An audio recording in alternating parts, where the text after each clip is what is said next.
Joe Rogan Podcast. Check it out. The Joe Rogan Experience. Train by day, Joe Rogan Podcast by night, all day.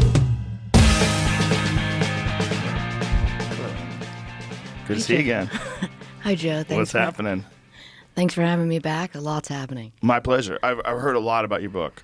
I haven't read it, but I've heard a lot about your book from a lot of people that you freaked out. Okay. Well, hopefully you can read it, and then you can decide if you're of the freaked out crowd or of the really freaked out crowd. Oh, there's only two options? I think so. It doesn't end well. That's the spoiler alert. Okay, hold the book up. It's called Nuclear War. Yeah. What motivated Nuclear War, you? a scenario. And a very plausible scenario from what I understand from all the defense officials I interviewed. What motivated you to write this? Well, 6 previous books on war, weapons, U.S. national security secrets. Imagine how many people told me they dedicated their lives to preventing nuclear World War III. And so during the previous administration, fire and fury rhetoric, I began to think, what happens if deterrence fails? That idea of prevention. What happens? And I took that question to the people who advise the president, who work at Stratcom, who, command the nuclear sub-forces, and learned that it doesn't end well. Not only does it not end well, 5 billion people are dead at the end of 72 minutes. Jesus. You begin to realize you quickly realize as you read the book that, Jamie, your mic's on or something? Something just made a weird noise. Oh, yeah. It's Carl. Oh, it's Carl. I was like, what's going on? It's the animal humor in the difficult subject. There's literally hundreds of thousands of people in nuclear command and control who practice 24/7, 365. What would happen if deterrence failed and we had a nuclear war? They are practicing this, Joe. And it's like, talk about being behind the veil.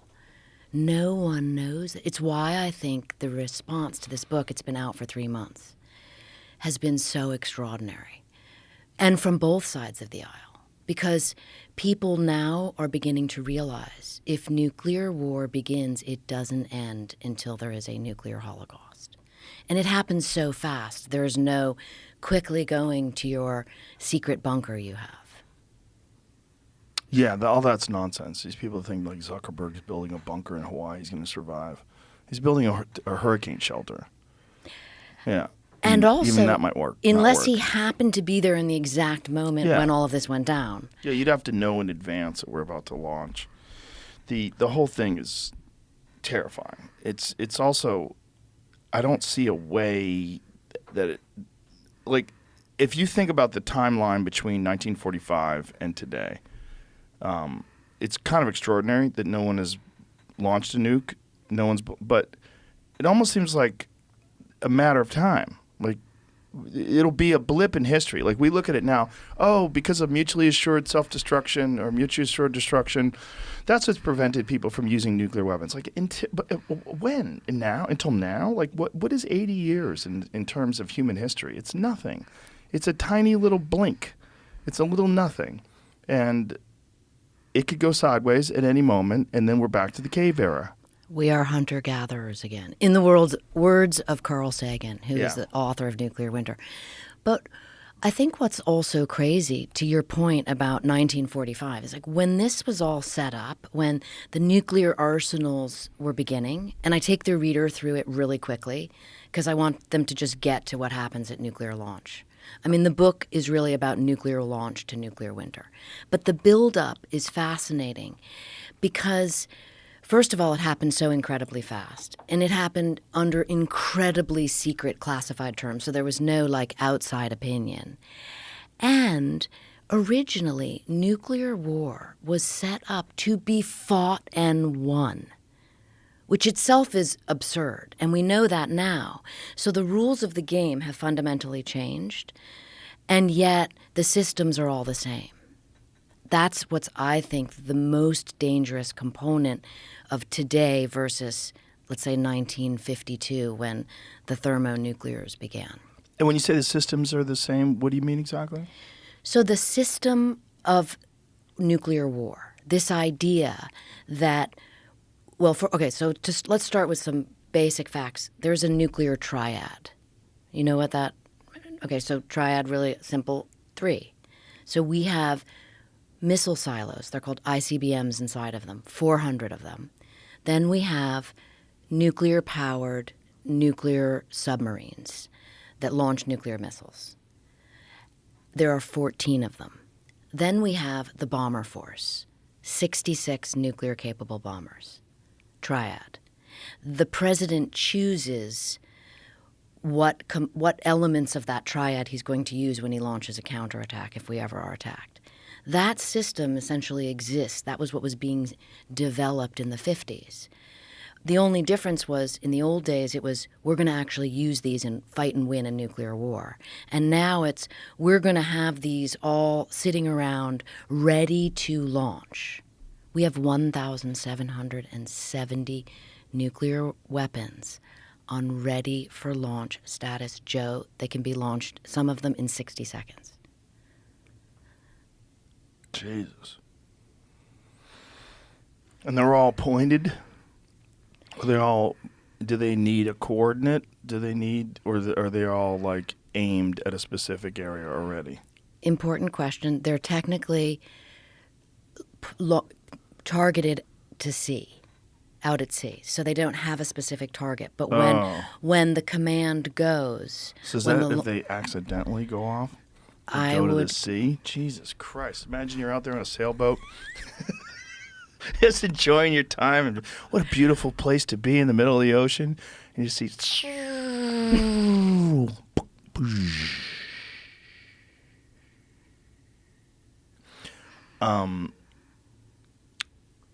What do you think about the stories of UFOs hovering over nuclear bases and shutting down their weapons? I know you've done a lot of research on this stuff. How much of that is bullshit? You know, I actually haven't done a lot of research on that specific narrative. Yeah, I know of it. I know of it for sure. And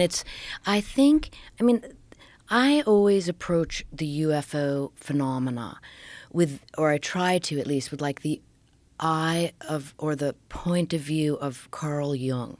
This idea that that what leads here is our perception of things and our sort of deep shadow self of fear.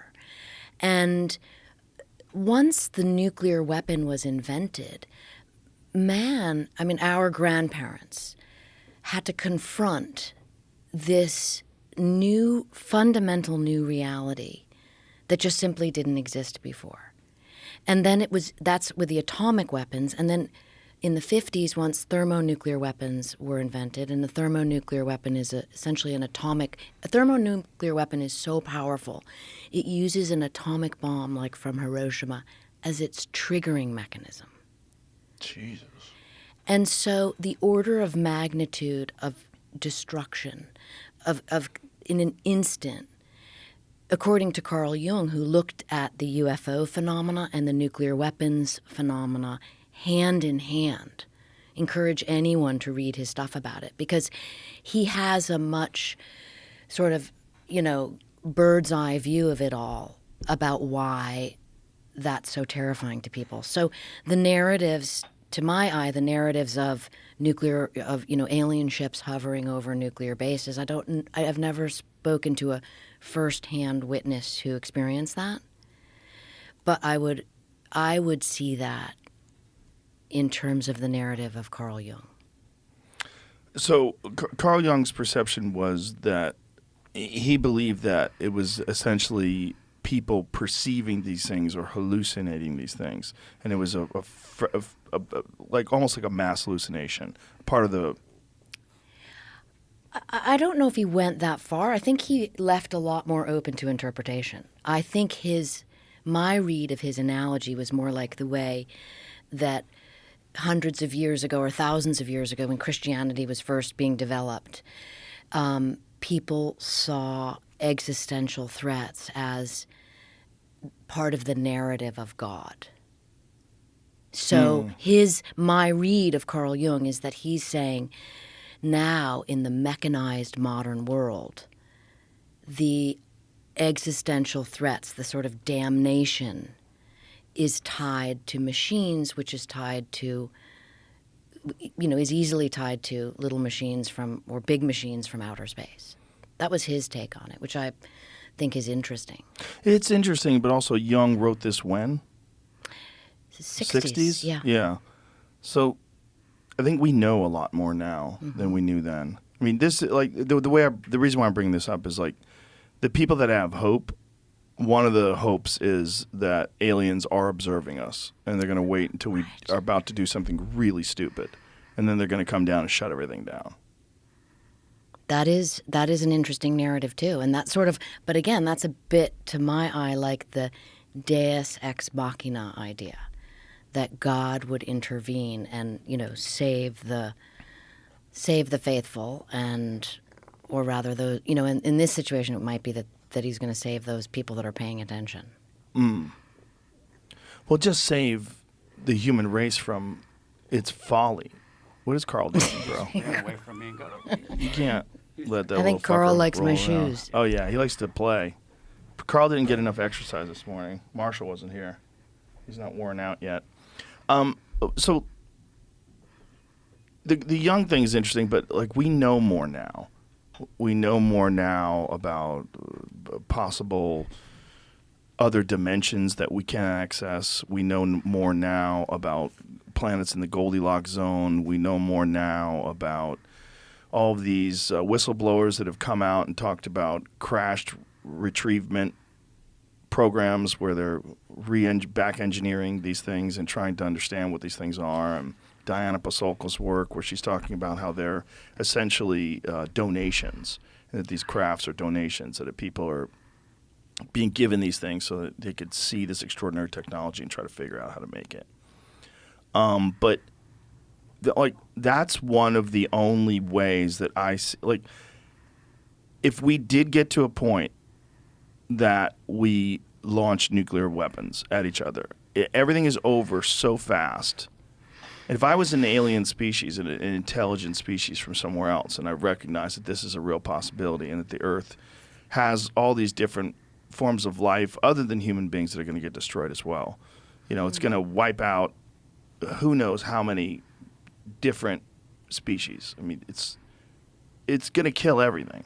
And even the people that are left over, what are you left with? Whatever 2 billion people that still survive, where and what?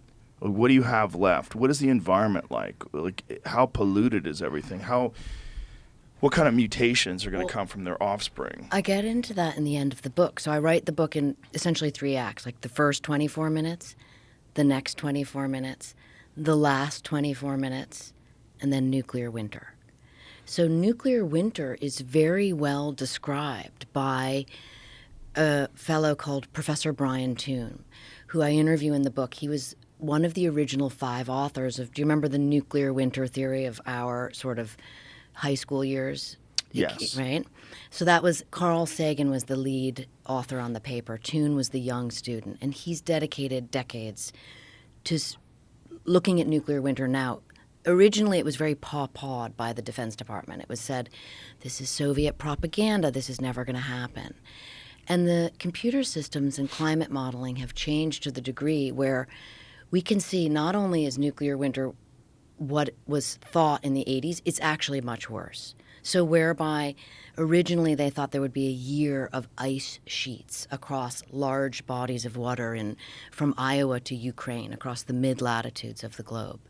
Now that could be up to 7 or 10 years.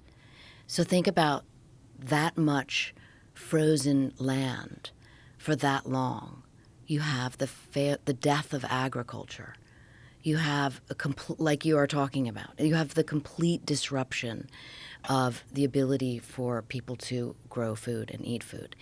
And so man reverts to his hunter-gatherer state. And this is all... But hunting and gathering what?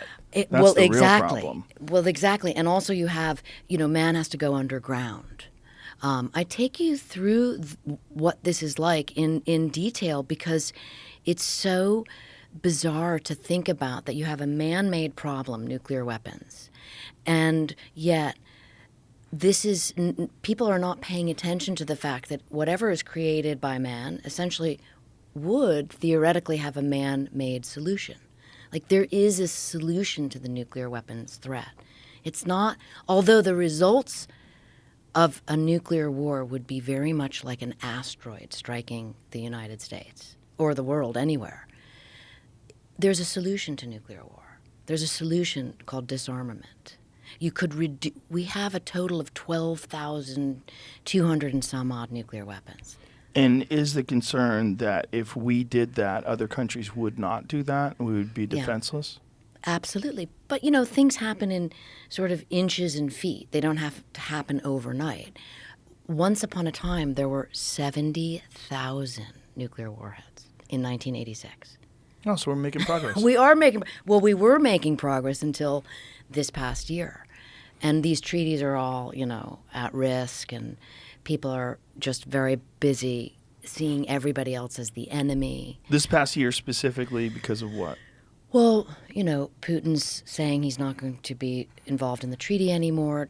Donald Trump said pulled us out of the treaty. So there's leaders are threatening this is all on the table right now. It could and should be looked at. But do you remember back when we were in high school when Reagan and Gorbachev got together for the Reykjavik summit? Yes. Do you remember that? Yes. That was the beginning of a movement toward disarmament.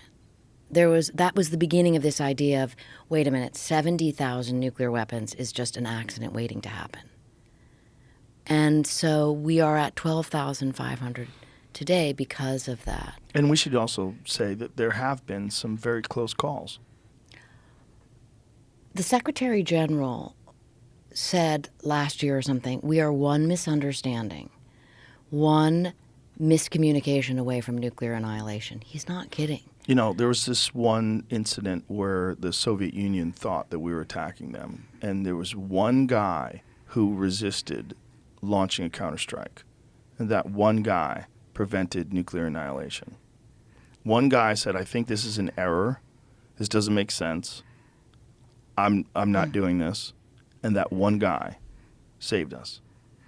I don't remember what the incident was. What do you remember? Yeah. What was the exact issue? So his name was Petro, and it was in 1983. So what's even more remarkable about him is this was at a time of, absolute animosity, enmity between the two nations.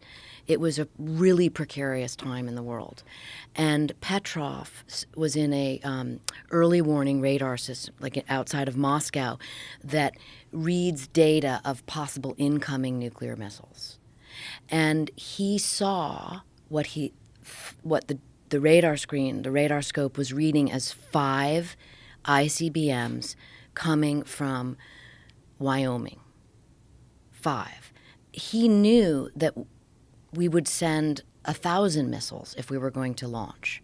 And so he questioned the data, which is just so remarkable in its own conception when you think about that. He questioned it, and he didn't send it up the chain of command as a missile attack. So what was it? Well, I get into this in the book, which is terrifying. So, okay, let me back up for a second of how good our technology is. So we have a system in space, a satellite system called SBIRS, Space-Based Infrared Satellite System. It's like the Paul Revere of the 21st century. It is parked over our enemies that have nuclear weapons, and it can see and detect a nuclear launch of an ICBM in a fraction of a second, Joe. Confirmed fact. That's why nuclear war begins and ends in 72 minutes, because the SBIRS satellite system sees the launch, and then the U.S. Nuclear Command and Control goes begins. And by the way, an ICBM cannot be redirected, and it cannot be recalled. What about these hypersonic weapons that can adjust their trajectory? They can go they can move to different places. Like they look like it's going to Arizona and it goes to Chicago. So ballistic missiles are hypersonic. So a little bit of a misnomer there. And also a hypersonic missile, let's just say it went from Russia to the United States, it might take an hour. A ballistic missile launched from a launch pad outside Moscow takes 26 minutes and 40 seconds to get to Washington, D.C. That number's not going to change. That's gravity. That's physics. That's what it was in 1958, 59, and that's what it is today. But isn't the new technology that it can alter its course? Yes, but so if you go with that logic and you say, well, it can move around, so it would be harder to shoot down. Right. As I explain in the book, and again, as was relayed to me by defense officials, we can't shoot down ballistic missiles, long-range ballistic missiles, with any kind of certainty or accuracy. It's not like the Iron Dome or anything like that. The Iron Dome is almost like terrible for nuclear war, for people to understand how dangerous nuclear war is, because the Iron Dome can shoot down short-range missiles and mid-range missiles. So even the U.S. Aegis systems out on the sea, the Navy systems, shot down some of those Iranian drones. But they can't shoot down ballistic missiles. You want like the 5-minute or the 30-second ballistic missile lesson, because this is what I need. I write for the layman, I think part of the reason why nuclear war is not spoken about in the general public is because it's set up to be intimidating. You'll hear a lot of defense people and analysts using very esoteric language, and it kind of excludes the average Joe or Jane, Joe or Annie. So I ask really basic questions like, how does a ballistic missile work? And it's very simple. That 26 minutes and 40 seconds I told you about. So there's 3 phases of a ballistic missile. It launches, it has boost phase. First 5 minutes, imagine a rocket. You've seen launches. That fire coming out the bottom. That boosts the rocket for 5 minutes. That's when it's detectable from space. Then it enters mid-course phase, which is going to be 20 minutes, arcing across the globe to its target. That is the only place where the interceptor missile can get it, if it can. And it's 500 miles up. And it's traveling at something like Mach 23, 14,000 miles an hour. Okay, so that's 20 minutes. And then the last phase is called terminal phase, appropriately so, 100 seconds, when the warhead, the nuclear warhead, re-enters the atmosphere, boom, explodes over its target. The interceptor system is designed to take out the missile in mid-course phase. So we have 44 interceptors. Remember I told you we have 1,700, let's say, nuclear missiles on ready for launch status. Russia has about the same. We have 44 interceptor missiles. How are 44 interceptor missiles going to go up against more than 1,000 Russian nuclear weapons coming at us? Never mind the fact that each interceptor has a 50% shoot-down rate. And that's by the Missile Defense Agency's spokesperson. So there's this perception that we have a system like the Iron Dome that could take out these incoming missiles, and we simply don't. Which is why when nuclear war begins, it only ends in nuclear Armageddon. Jesus. Whew. How disturbing was it for you to write this? Just do all this research and to come to these conclusions and realize that we're in a lot worse shape than anybody thinks we are? I mean, you take when you're reporting or writing, you kind of take your hat off of the emotional or the sentimental part of things, where the mother in me, you can't think like that. You just have to tell the story. I believe. I also believe that if I can be as factual and dramatic as possible, then I will have the most readers, which is the point. I am actually not trying to save the world as a journalist. I'm trying to get you to read what I write because I found it super interesting reporting it and learning about it. And also, the whole process for me that I think is the most interesting is going to some of these people who are truly some of the smartest scientists in the world and getting them to explain it in the most basic. Like I say, you have to tell it to me like I'm a kid because I don't have a science mind. And that part is, so that excitement part of it balances out with the terror of it, because I do also understand why most people don't want to know about this. It's too dreadful. But they also don't want to know because they end up feeling sort of looked down upon, I think, if they ask basic questions like, wait a minute, how does a missile work? Or like you said, what can't the hypersonics, shouldn't we invest in hypers? Well, who really wants to be lectured? And so what I try to do is condense the lectures that I receive about how it all works into this dramatic form, which is how I landed on this format for this book, which I think is really effective, which is giving it to you like a scenario. Like, this is what would happen. And then going back to all my sources. I mean, like, okay, here's an example. We haven't even talked about submarines, but the submarines are completely, you cannot find them in the sea. They are stealth beyond stealth. I interviewed the former commander of the nuclear subforces, a guy called Admiral Connor. Never given an interview like this before. And I said, like, how hard is it to find a nuclear-armed sub? And he said, Annie, it's easier to find a grapefruit-sized object in space than a nuclear sub under the sea. Jesus. And these things are, by the way, I have a map in the back of the book that shows you how close our adversaries, enemies, call them what you will, China and Russia, how close they come to the East Coast and the West Coast of the United States regularly, which means it reduces that launch time I told you about of 26 minutes, 40 seconds. That reduces it down to sort of 10 minutes or less.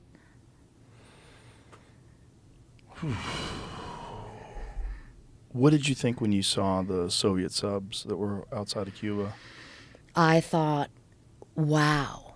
I mean, when I began reporting this book a couple years ago, never did I think that I would see that while I was talking about my book with people like you after publication.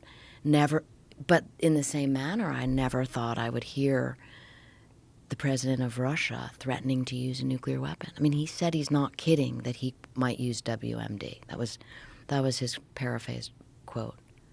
Did he specify, like, in what way? He just said WMD.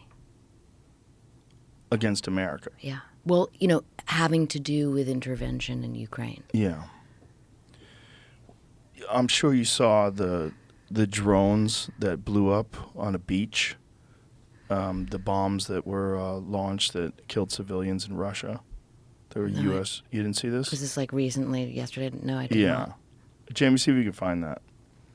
But Russian civilians, including one young girl they were showing in this article, were killed by these cluster bombs that were launched by drones that are ours. Right. You know, that Ukraine has, and now they've launched them on Russian civilians. And it's like, here it is. Crimea video shows Russian tourists flee beach. As what is that word? ATACMS. Bomblets rain down. What does that mean? Do you know what that means? ATACMS? Well, I'm guessing they're small cluster bombs that are in the nose cone of the warhead. Make that larger so I can read the whole thing, Jimmy. The video shows the beach in Sevastopol, Crimea, which was struck by a series of explosions on June 23rd. The footage captured by a security camera shows hundreds of people beginning to run away from the water before the impact of cluster warhead starts. What's happening in Ukraine is so profoundly dangerous for everyone. So this is the scene right here. So these things just drop down on the water. I mean, it's pure terrorism. Well, it's also remarkable that we have so much available footage and so much citizen journalism that people can see these events and discuss them. So it says here the event was caused by Russian air defenses shooting down a series of cluster warhead missiles, one of which altered course as a result. The Russian Ministry of Defense said that 4 of the 5 missiles launched were shot down, adding another missile as a result of the impact of air defense systems at the final stage, deviated from the flight path with the warhead exploding in the air over the city. The detonation of the fragmentation warhead of the 5th American missile in the air led to numerous casualties among civilians in Sevastopol.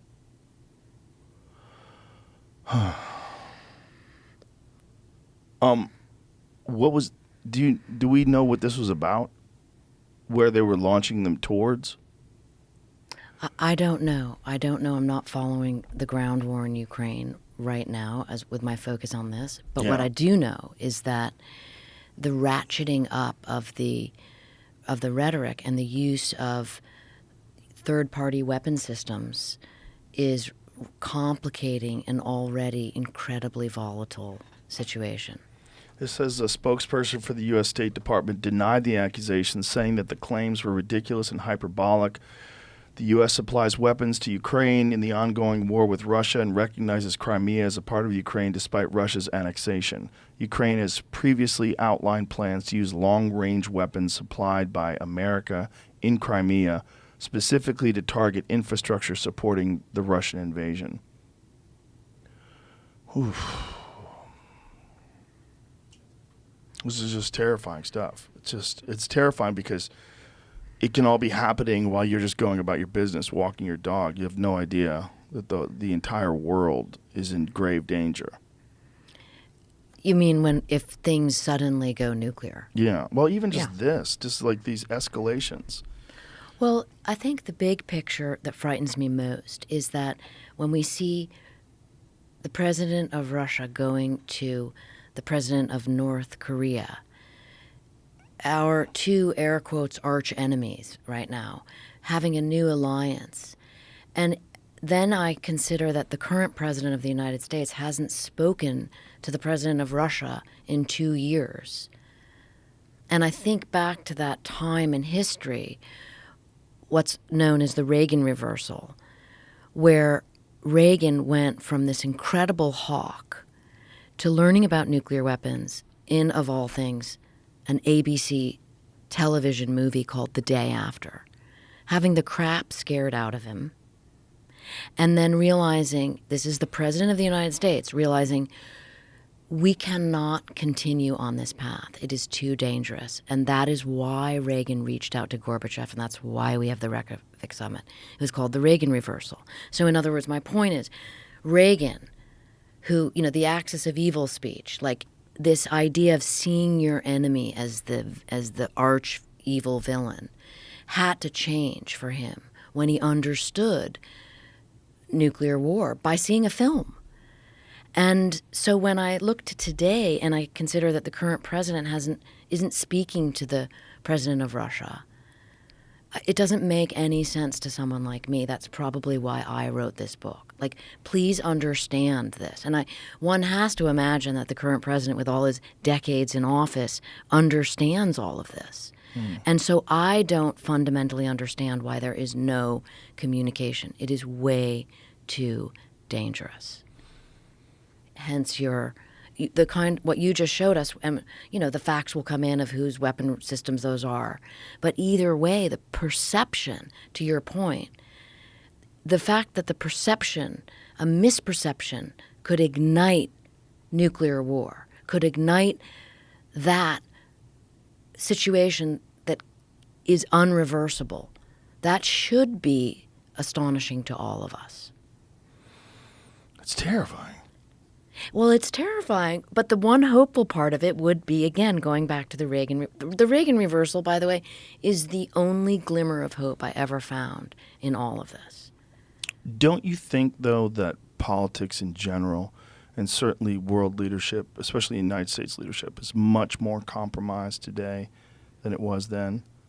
And a guy like Reagan doesn't really exist today. Tell me what you mean when you say compromised.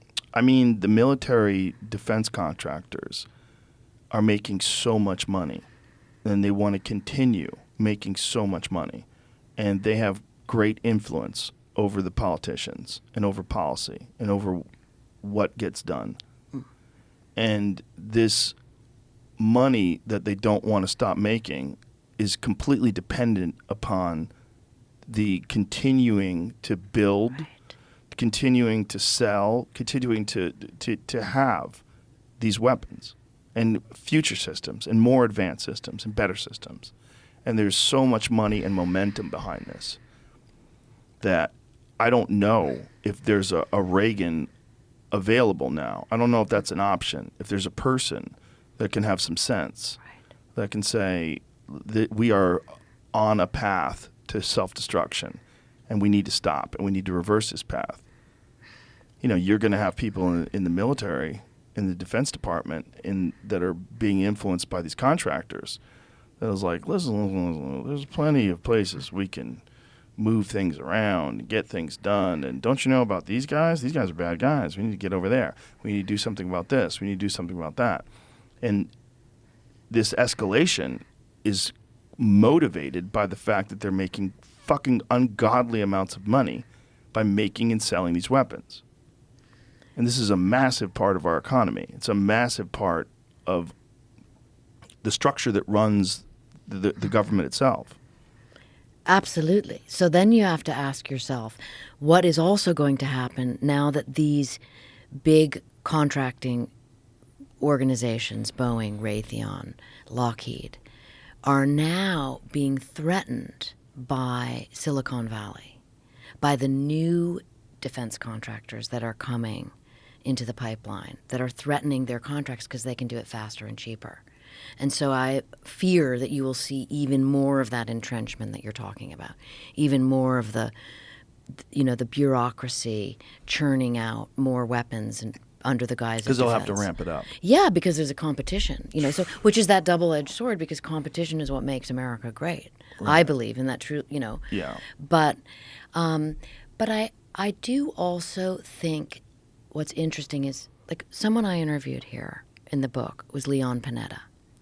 So not only was he a former SecDef, but he was former CIA chief, and he was former White House chief of staff under Clinton. And in our interview, I learned a lot from him about those three kind of elements of the national security: advising the president, being SecDef, being in charge of all of this, and being CIA chief from the intelligence point of view. But what was even more interesting about interviewing Panetta was that he said to me at the end of our interview, "It's good that you're doing this. The American people need to know." That's a direct quote from him. So here's a guy who has spent his entire life entrenched in that system that you're talking about. And then outside of it, once he retires, puts on his, shall we say, grandfather's hat, the human hat, and is suddenly like, this is really going in the wrong direction. I would hope that that would lead to more people thinking wisely about what it is they're doing when they're in office, as far as nuclear war is concerned. Yeah, but the thing that concerns me is they're not good at anything. Why would they be good at this? But tell me more. Well, it brings me back to Eisenhower's speech when he left office. The threat of the military-industrial complex, warning the United States that there is an entire system that is now in place that profits off of war and wants to keep creating these weapons and wants to keep escalating things because that's their business. That's the business. We're not good at regulating any businesses. We're not good at anything that's detrimental. We're not good at regulating overfishing of the oceans. We're not good at environment. We're not good at energy. We're not good at manufacturing. We're not good at regulating anything. Everything we've done has been a for-profit thing. When we allowed jobs to go overseas and decimated American manufacturing, there was no regulation of that. They didn't think that out. They didn't do a good job of managing that. No, they completely devastated manufacturing here. And we saw during the COVID crisis, during the lockdowns, oh my God, we can't get anything because everything's overseas. Everything's made overseas. Medicine, all the computer chips, everything. Like, they're not good at anything. But I agree with you. The first part of Eisenhower's speech is spot on, and that is absolutely true. And yet at the same time, this is why I think people stop talking about things like nuclear war, or they move on to another more interesting subject that might be more entertaining, because who really wants to hear about this problem that seems to be cyclical? And there is, because you have to have a strong defense. You have to have a national security, otherwise you get walked all over. I think people kind of agree that. Yes. You can't really have a peace force. Right. Agreed. Okay. Especially with the state of the world. Right? Right. So, but the second part of Eisenhower's speech is important to me, and it's why I get people to talk to me in my books, because he says there's an antidote to the military-industrial complex, and that is an alert and knowledgeable citizenry, which is in essence what we're doing now by talking about this. It's what you do on your podcast. By having an alert and knowledgeable citizenry, and the word alert, I think, means engaged. You have to be able to talk to people in a way that they can, oh, wow, that's interesting. Well, I don't understand how that works. How does that work? And have these conversations. So in that regard, I would say that's a positive sign in the right direction. I think people are much more open to having an opinion about all of this than they were in, say, the 1950s. But there's a balance, because now opinion somehow seems to be taking over the Department of Facts in many regards. The Department of Facts. That's an interesting way to look at it. Yeah.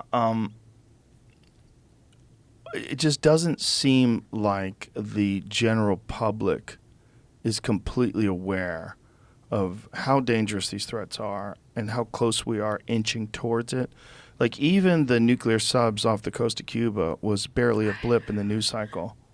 You know, it was replaced by Taylor Swift and her boyfriend. You know, it's like it just goes in and out quickly. Well, it's also that, I mean, Joe, I do not write about politics. I just don't talk about, I talk about POTUS, the President of the United States. And I talk about moves that certain presidents made. But I'm amazed at how much time is spent talking about these two individuals and their families and what they ate for breakfast. That I find, you know, at least the Taylor Swift of it is like slightly, you know, entertaining or uplifting. But the way in which America seems to me have almost become like, you know, the way that the UK used to be obsessed with the royal family to such a degree where it's that's our royals, is celebrities and nonsense. And whether it's the president who's a celebrity or congressperson who's become a celebrity, you know, AOC, it's not about her policies. It's about her saying stupid shit. It's like that's all people care about. It's a reality show. And we're kind of conditioned by reality shows, right? We have so many that we watch and so many things that we pay attention to that are nonsense, that distract us, that we like to sort of apply those same viewing habits to the whole world. But I'm amazed by the phenomena of podcasts, I must say, because I'm old enough to remember when they weren't around. And Me too. Right? So, you know, and I have one foot in publishing, obviously, author of 7 books, but I also write television. And so I exist in these two different worlds of media that are, you could say, traditional media forms. And when you consider how radically these different forms of communication are changing, that I sell as many ebooks and audiobooks as I do hardcovers. And I have a feeling that if those markets didn't exist, I would sell half as many books, if that makes sense. Yes. And so then when you throw the podcast into the mix, I cannot tell you how many people know about my work as a journalist, as a national security reporter, because of podcasts. That is remarkable to me. It makes things so much more accessible to so many more people. Yeah. Everybody's listening to a podcast driving around, listening, when they're at the gym, when they're on a hike. And if someone who cares about an alert and knowledgeable citizenry as a fundamental, first of all, because I think if people that are curious tend to be less furious.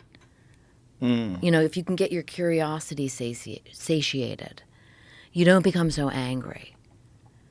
And so and again, I have to be an eternal optimist, particularly writing the kind of books that I do, or it would just be, it would be, my thinking would take a negative turn. And so I am an eternal optimist, and I do look to conversation and new media as a means to a better way, or a means to a way out of this kind. I believe the tide will turn. Well, it's certainly one of the only uncompromised conversations that's available, and it happens to be the biggest. That's the wildest thing, is mainstream media is just falling apart. No one cares anymore. No one believes them. The faith in mainstream media and the trust in mainstream media is at an all-time low. And podcasts are at an all-time high. How many of them are there, Jamie? Like 5 million? I think there's something like that, like monthly, Yeah. Yeah. But also what's remarkable is you hear people often say, like, people have lost their attention spans. They watch TikTok. Well, people listen to your podcast for 3 hours. That is a very long attention span. And I find that kind of like brain conditioning really valuable, because I will listen to a podcast for 3 hours, and also in a it might be on an airplane, and then, my phone tells me I have this much time left on the podcast, so I continue listening it on a hike. And I think that it is a very different kind of mental stimulus, curiosity, in a new way forward than the old days of reading a newspaper. It takes you this amount of time to read, and then the newspapers barely exist anymore. Right, and then the other problem with television shows is that they're on a specific time, and people don't want to be locked into having to watch something at a very specific time. And now, because of things like, YouTube and Spotify, you can just watch it anytime you want. And just stop it when you go to the bathroom. Stop it when someone calls you. Stop it when you have to go somewhere. Restart it again when you're at the gym. And it's just a different thing. It's a different way to communicate. This idea that people don't have attention spans anymore, how is that possible? They're just people. People didn't change. That's so stupid. If people always had attention spans and all of a sudden they don't, maybe they're just getting distracted by things that are very easy to absorb and very addictive, like TikTok videos. It doesn't mean that the human mind is different. It's been altered forever, and then now no longer people are interested in long-term conversations. That's just stupid.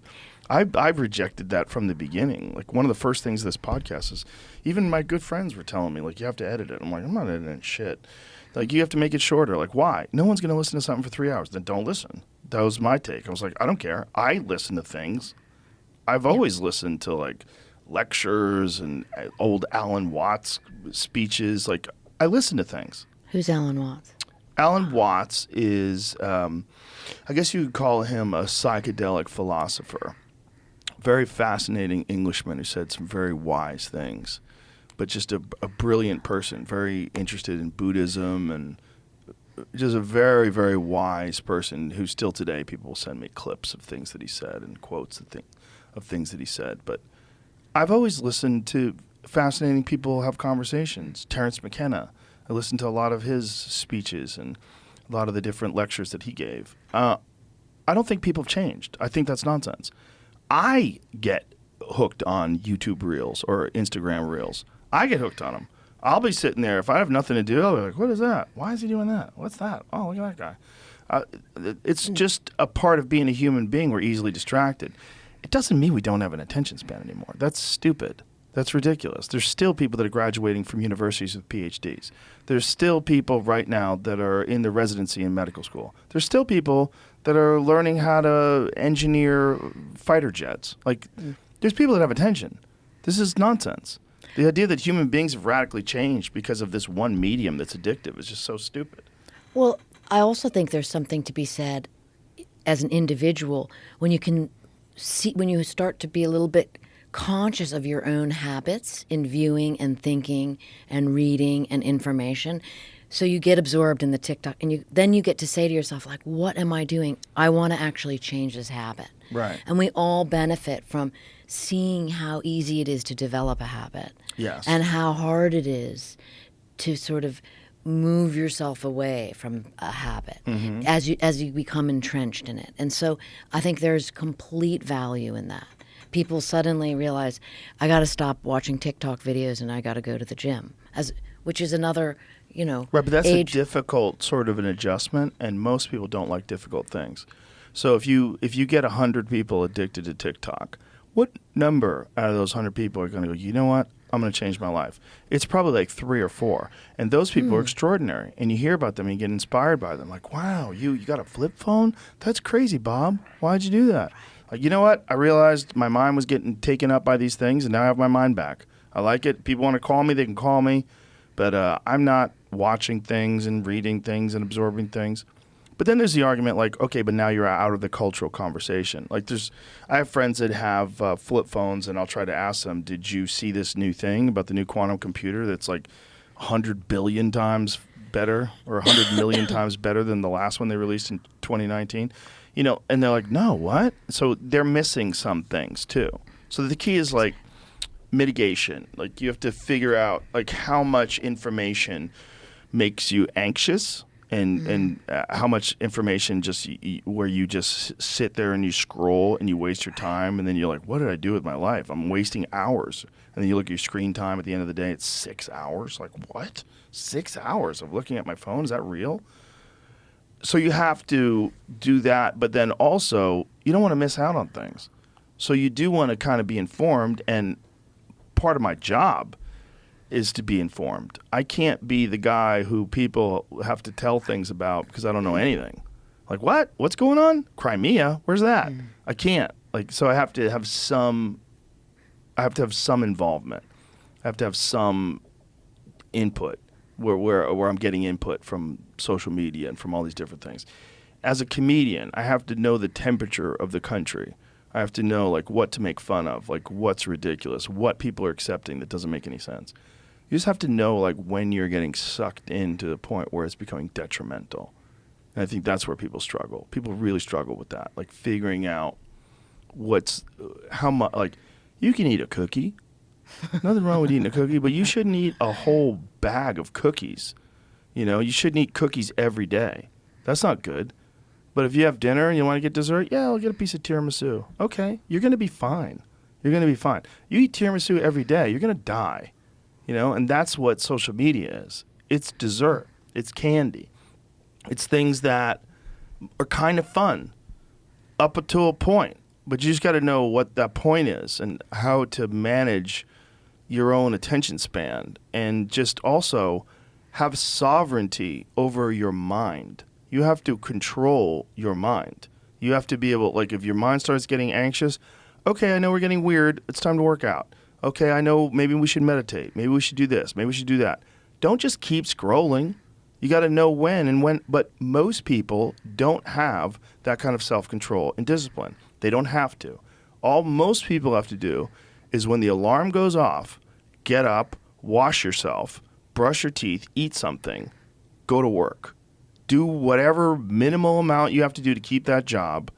And then on the bathroom breaks and whenever no one's looking, look through your phone, be distracted, come home, watch Netflix, go to sleep, repeat. That's most people. So they don't have to do anything because they haven't set up their life in a way that requires serious attention and an objective sense of your perspective and your interaction with humans and the way the world is working. They don't have the time. They have family problems, job problems, their car's fucked, something's wrong with their house they got to fix, they have bills, everything's piling up. People are immensely distracted. So what social media does for them is it gives them a brief rest from their own problems to just look at some fucking drag queen reading stories to kids and get outraged, or some new thing that's going on with some girl that made some crazy video and now everybody's talking about it. Like, it's just, most people don't have much discipline, and they don't have to. And they've gotten through life being overweight, and eating processed foods, and drinking too much, and smoking too much, and taking all kinds of pills to mitigate all these problems that they have because they've not taken care of themselves. So they're on anti-anxiety medication and anti-depression medication and anti-this and that, and they're trying to lose weight, so they're on Ozempic, and that's most people. That's most people. You know, the number one drug in America is a peptide that helps you lose weight? What is that? Ozempic. Ooh, it's the most profitable drug in the country. It's maybe the most profitable drug ever. They can't sell enough of it. They estimate that by, what is the number? I think they're saying within 5 years, 30% of the population is going to be on Ozempic. They can't make it fast enough, you're saying? Can't make it fast enough. Well, it's flying off the shelves. Okay, here's a strange parallel thought for that, which is that Raytheon has gotten rid of its marketing department. It doesn't need it anymore. They can't make enough missiles fast enough. So imagine having a marketing department for missiles. Right? But that is so crazy. What you just told me is like people's physical being and their existential defense threats are aligned in terms of that there's no need. There's too many orders to fill. If you can get people to believe bullshit and keep feeding them bullshit, you turn them into infants. And if they just accept the fact that you're feeding them bullshit and they don't employ any critical thinking and they don't look at outside sources of information and really try to assess what's actually going on, because they generally don't have the time.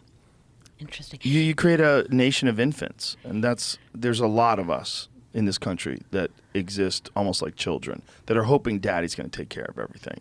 But I'm always interested in the people that have, that are those 3% you talked about, that suddenly have that moment, the catalyst, where they realize, oh my goodness, I have to change. Things have to change. That becomes, maybe not everybody There's changes. more of us now, I think, than ever before. And That I think, change. Yes. That suddenly realize that. that. realize something's going on. And I think that's also because of social media, the good aspects of social media, real honest discussions, revelations, things being released on Twitter, and the Twitter files with Elon Musk, where they found out the FBI was trying to suppress information, and the Hunter Biden laptop story, and then going through the COVID disinformation, and now seeing the congressional hearings where Fauci's lying in front of Congress about gain-of-function research and whether or not they deleted emails and all that stuff. I think more people are now going, what the fuck is actually going on, than ever before.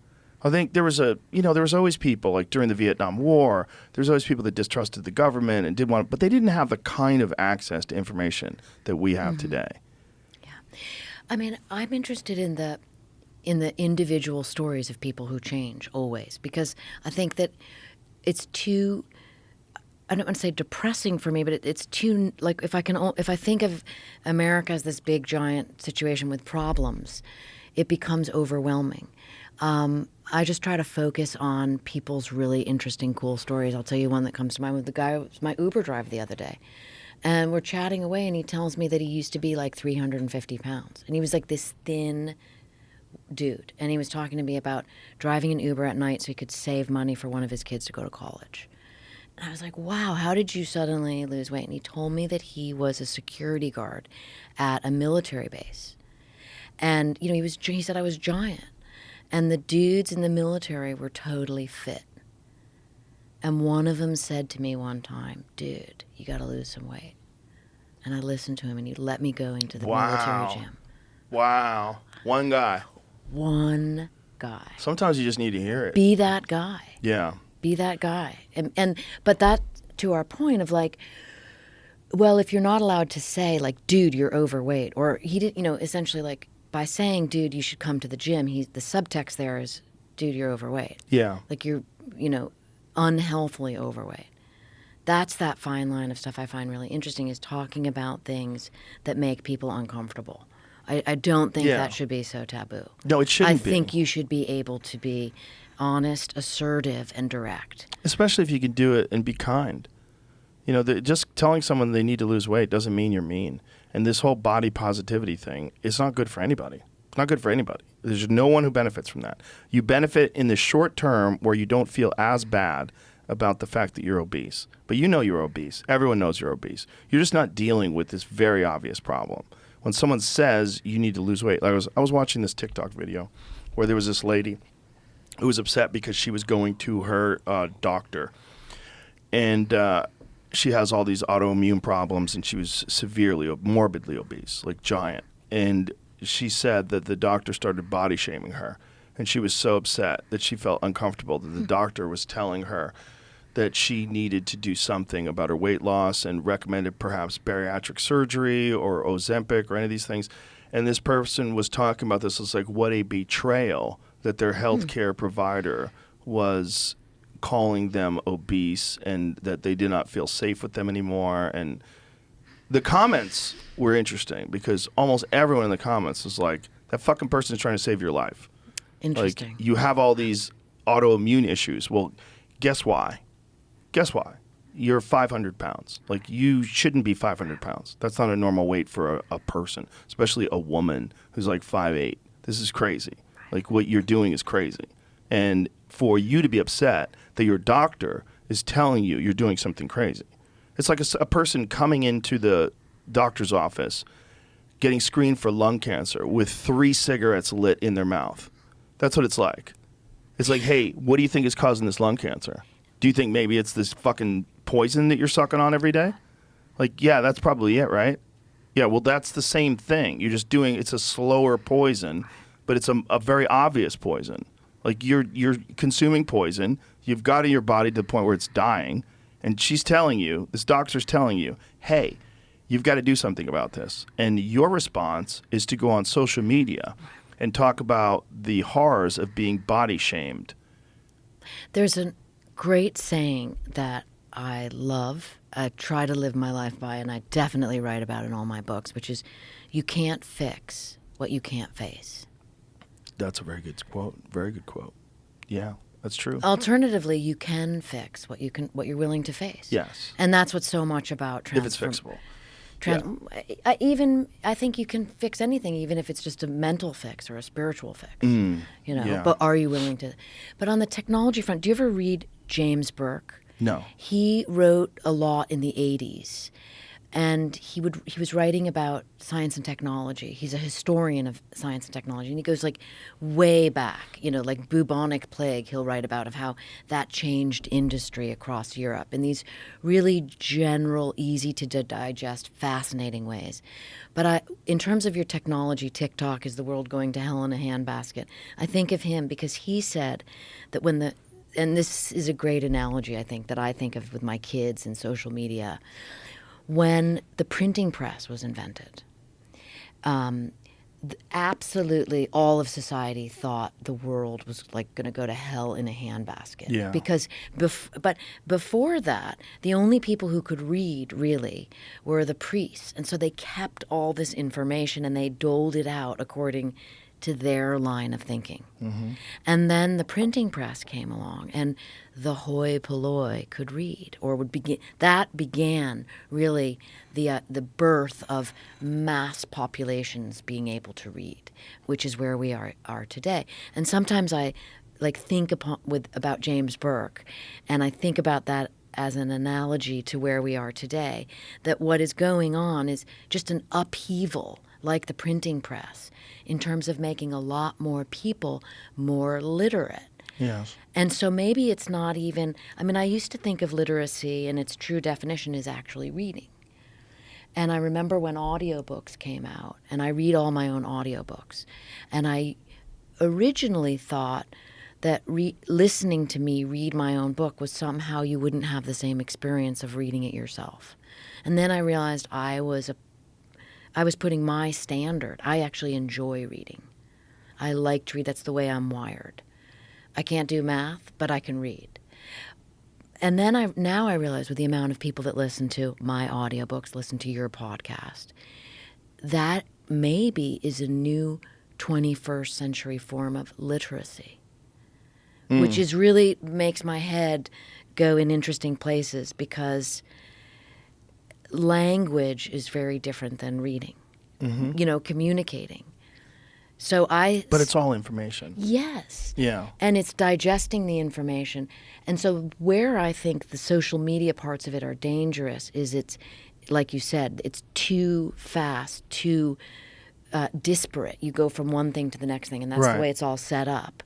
Whereas a longer form podcast, you're asking people to stay with you with your ideas. You might go off on a riff about obesity. I might go off on a riff about literacy, but it's the brain is being stimulated. The brain is being curious, and then that carries over to your own life. Yes.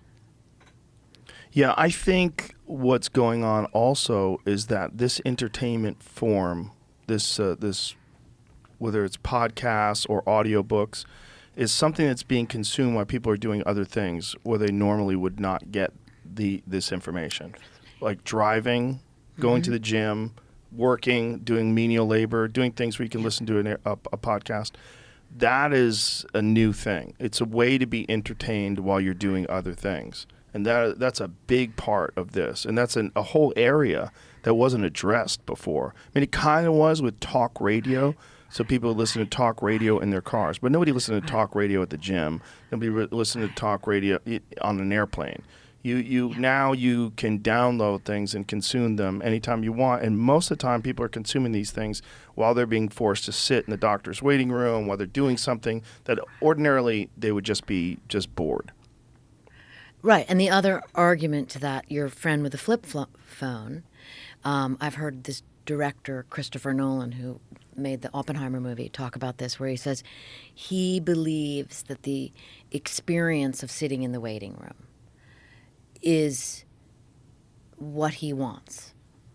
Yeah. So I think there's a very few rarefied people that can actually, the way they're built, the way they're engineered, the way they are, the way they've become, allows for them to sit in the waiting room and be super interested in observing. Maybe you're an elite director or to do that. But most people are going to be, restless, irritable, and discontent. And therefore the podcast, the audiobook, is an additive to your life. It is, but it's also a way to consume new information. It's a way to get educated. You can say what Christopher Nolan is doing is the right way, but it might be the right way for him. He's obviously a brilliant man, and I don't believe he even uses email.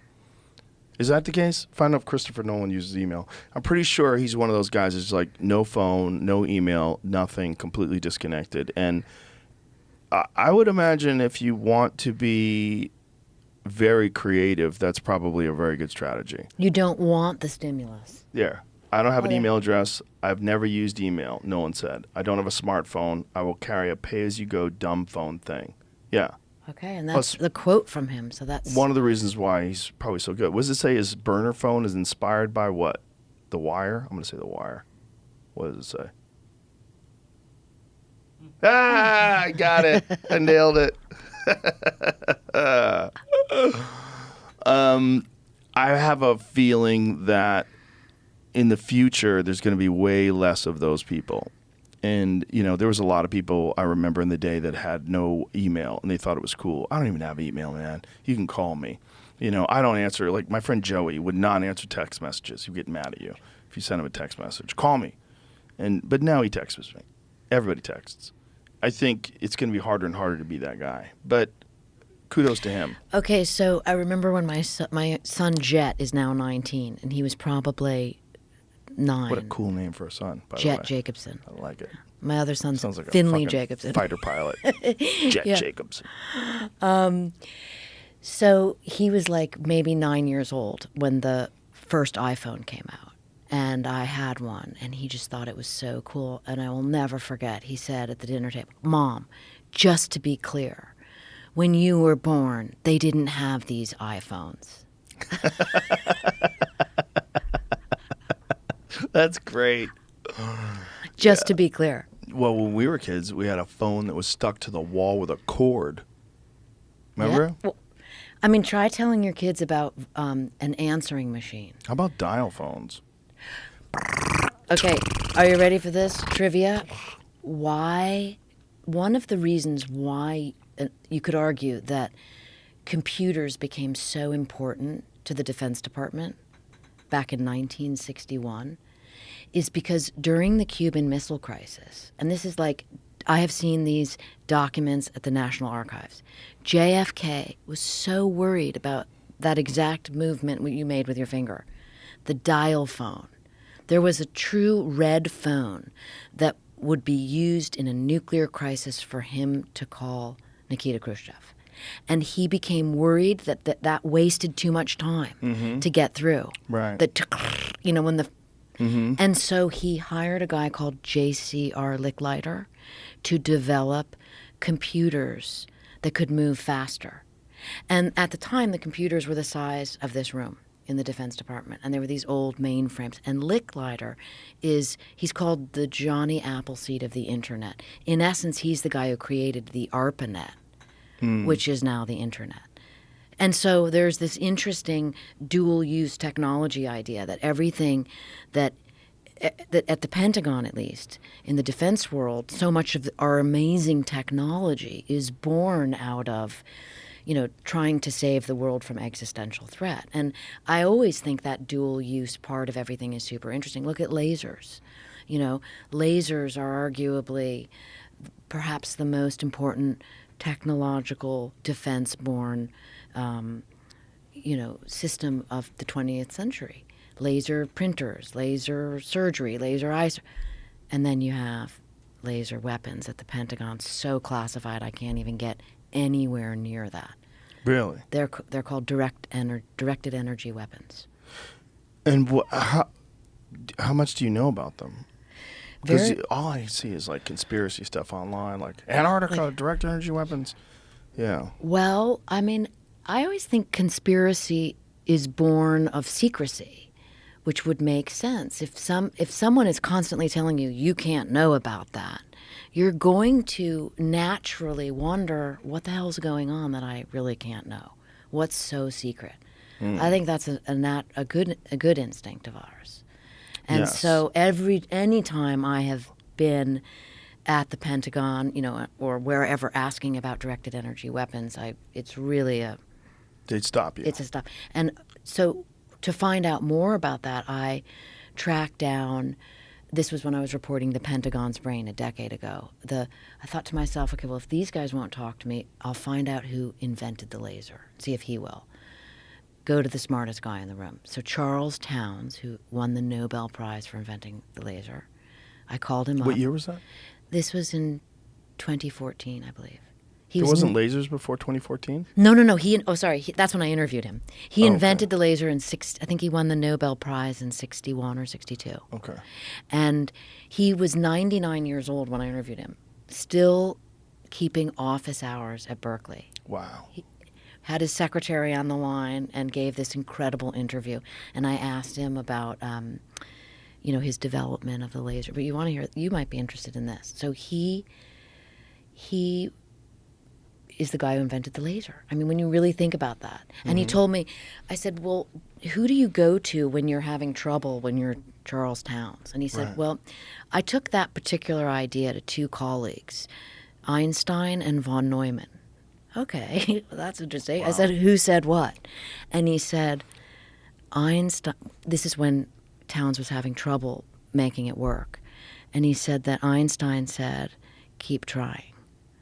And von Neumann said, it'll never work. And I said, what do you make of that? And he said, well, Einstein was very generous of spirit, and he was always encouraging other scientists to think big and try. And von Neumann was the kind of scientist who believed if he didn't come up with it, it probably wasn't a good idea. Ego. But I love that because who else in the world, has those two people, Yeah. that they run ideas by. I mean, Fascinating. who you run ideas by, who I run ideas by. Yeah. Who Charles Towns. But here's another interesting thought about the laser is Charles Towns, and he didn't share this fact for decades, but later in life he wrote lengthy article, I believe it was for the Harvard Alumni Magazine, that the idea for the laser came to him when he was sitting on a park bench from above. Whoa. Like how so? It was a religious experience for him. Like he'd been working on this problem. He'd been working on this science problem, according to Charles Townes. And by the way, he was inspired, he told me, to develop the laser from the time he was a little kid in the 1920s, reading the Soviet science fiction novel, The Gagarin Death Ray. So it's like it was a science fiction concept, a laser. He's a little kid, Charles Townes, thinking about this, then all through his life, continuing to think about, then running it by his Einstein colleagues, and then can't make it work, is sitting on a park bench, and he gets the message from above. He, made it sound very much like it was a religious experience for him. But he never wrote about it for a long time because, particularly in the 60s and 70s, if you couldn't be a scientist and have faith at the same time. Or at least you would be, belittled or you'd be looked down upon, is what he said. That's interesting. So he was reluctant to say the inspiration behind his idea because he felt it was divine in nature. Bingo. And it's not just me he told this. You can read about this in that Harvard article. And I think he wrote that when he was in his late 80s. But absolutely. So he was really making a plug for listening to whatever it is that guides you, which is a very powerful statement. Right, whatever that is. Yeah, we have a real problem with if we can't measure something, we don't think it's a real thing.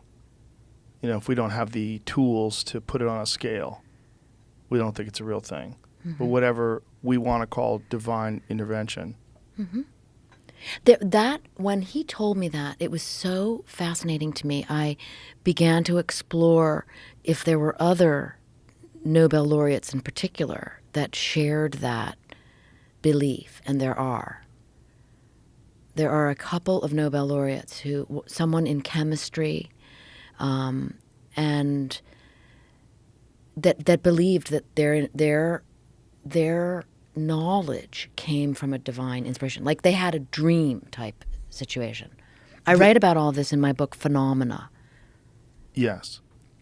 These specific examples, because it's so interesting when that kind of non-mainstream thinking comes from an absolute, an individual in the community who has achieved the highest award, whatever that means. But isn't the creation of science or the thought of science as a thing, was that Descartes? And didn't he come up with it from a dream? He had a dream where an angel told him that they would master control over nature by measurement. See if we can find that. See if we can find that quote. But I believe this was considered the beginning of science. So the beginning of science, here it is. In his third dream, the angel came to Descartes and said, "Conquest of nature is to be achieved through number and measure. That was the beginning of the Cartesian way of dissecting the natural world, one of mechanics, formulae, etc. Surely the conquest of the natural world has been achieved that way. Proof surely that the angel was right." So the beginning of science. Measurement. I mean, it is divine. It's or whatever it is, whatever that word. Absolutely. I mean, who isn't amazed by their own dreams when they have a really intense dream? That's just such a part and parcel to being a human and being curious. And there is no answer to it. I have a theory. Tell me. I think ideas are a life form. That's what I think. I think we think of a life form, the term life form, we think of it as something that can breed, something that propagates, something that spreads its DNA. Every single thing that exists on this earth that people have created came from an idea. Every mug, every computer, every airplane, every television set, everything came from an idea. The idea comes into the person's mind. It combines with all the currently available ideas. It improves upon those ideas, and it manifests itself in a physical thing. And that physical thing is what we do. That's the number one thing we do. We do a lot of different things. We have children and families. We have jobs. We take up hobbies. But if you looked, if an overview effect, if you looked at the human race from above, you would say, well, if you weren't one of us, and you would say, what is this species doing? Well, it makes better things every year. That's what it does. It doesn't make the same beehive every year. It constantly, consistently makes better things. Where does it, what motivates us to make these better things? Ideas. Ideas, and then the competition of these ideas. Now, if something wanted a thing to manifest it in the world, to make it exist in the world, what would it do? It would get inside that thing's creative structure, get inside that thing's mind, and impart these ideas, impart these inspirations, and get this thing to go out and put these pieces together and manufacture this thing, and then test it and improve upon it and keep doing it until they get it right. And then other people will take those things and have new ideas. I know how to take that and turn it into a tablet. I know how to turn that into a this. I know how to make it this better. Let's do quantum computing. Let's do that. These are all just ideas. So ideas that human beings turn into real things, and those real things accelerate the evolution of technology in this radical way where we can't even comprehend where it's going. You know, there was an article I put on my Instagram today, just put the title of it, how crazy it is that AI, what was it, like 500 million years? AI has extrapolated, like they're calculating what evolution looks like in 500 million years.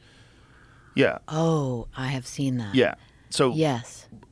Like, we don't even understand what we're doing. We don't even understand what we're doing, but we keep doing it. And I think some of the instincts that human beings have that seem frivolous are directly connected to this. And one of them is materialism. Materialism, status, all these different things that we have where with materialism, you always want the newest, greatest thing. If your friend has an iPhone 15, but you have an iPhone 10, you look like a loser.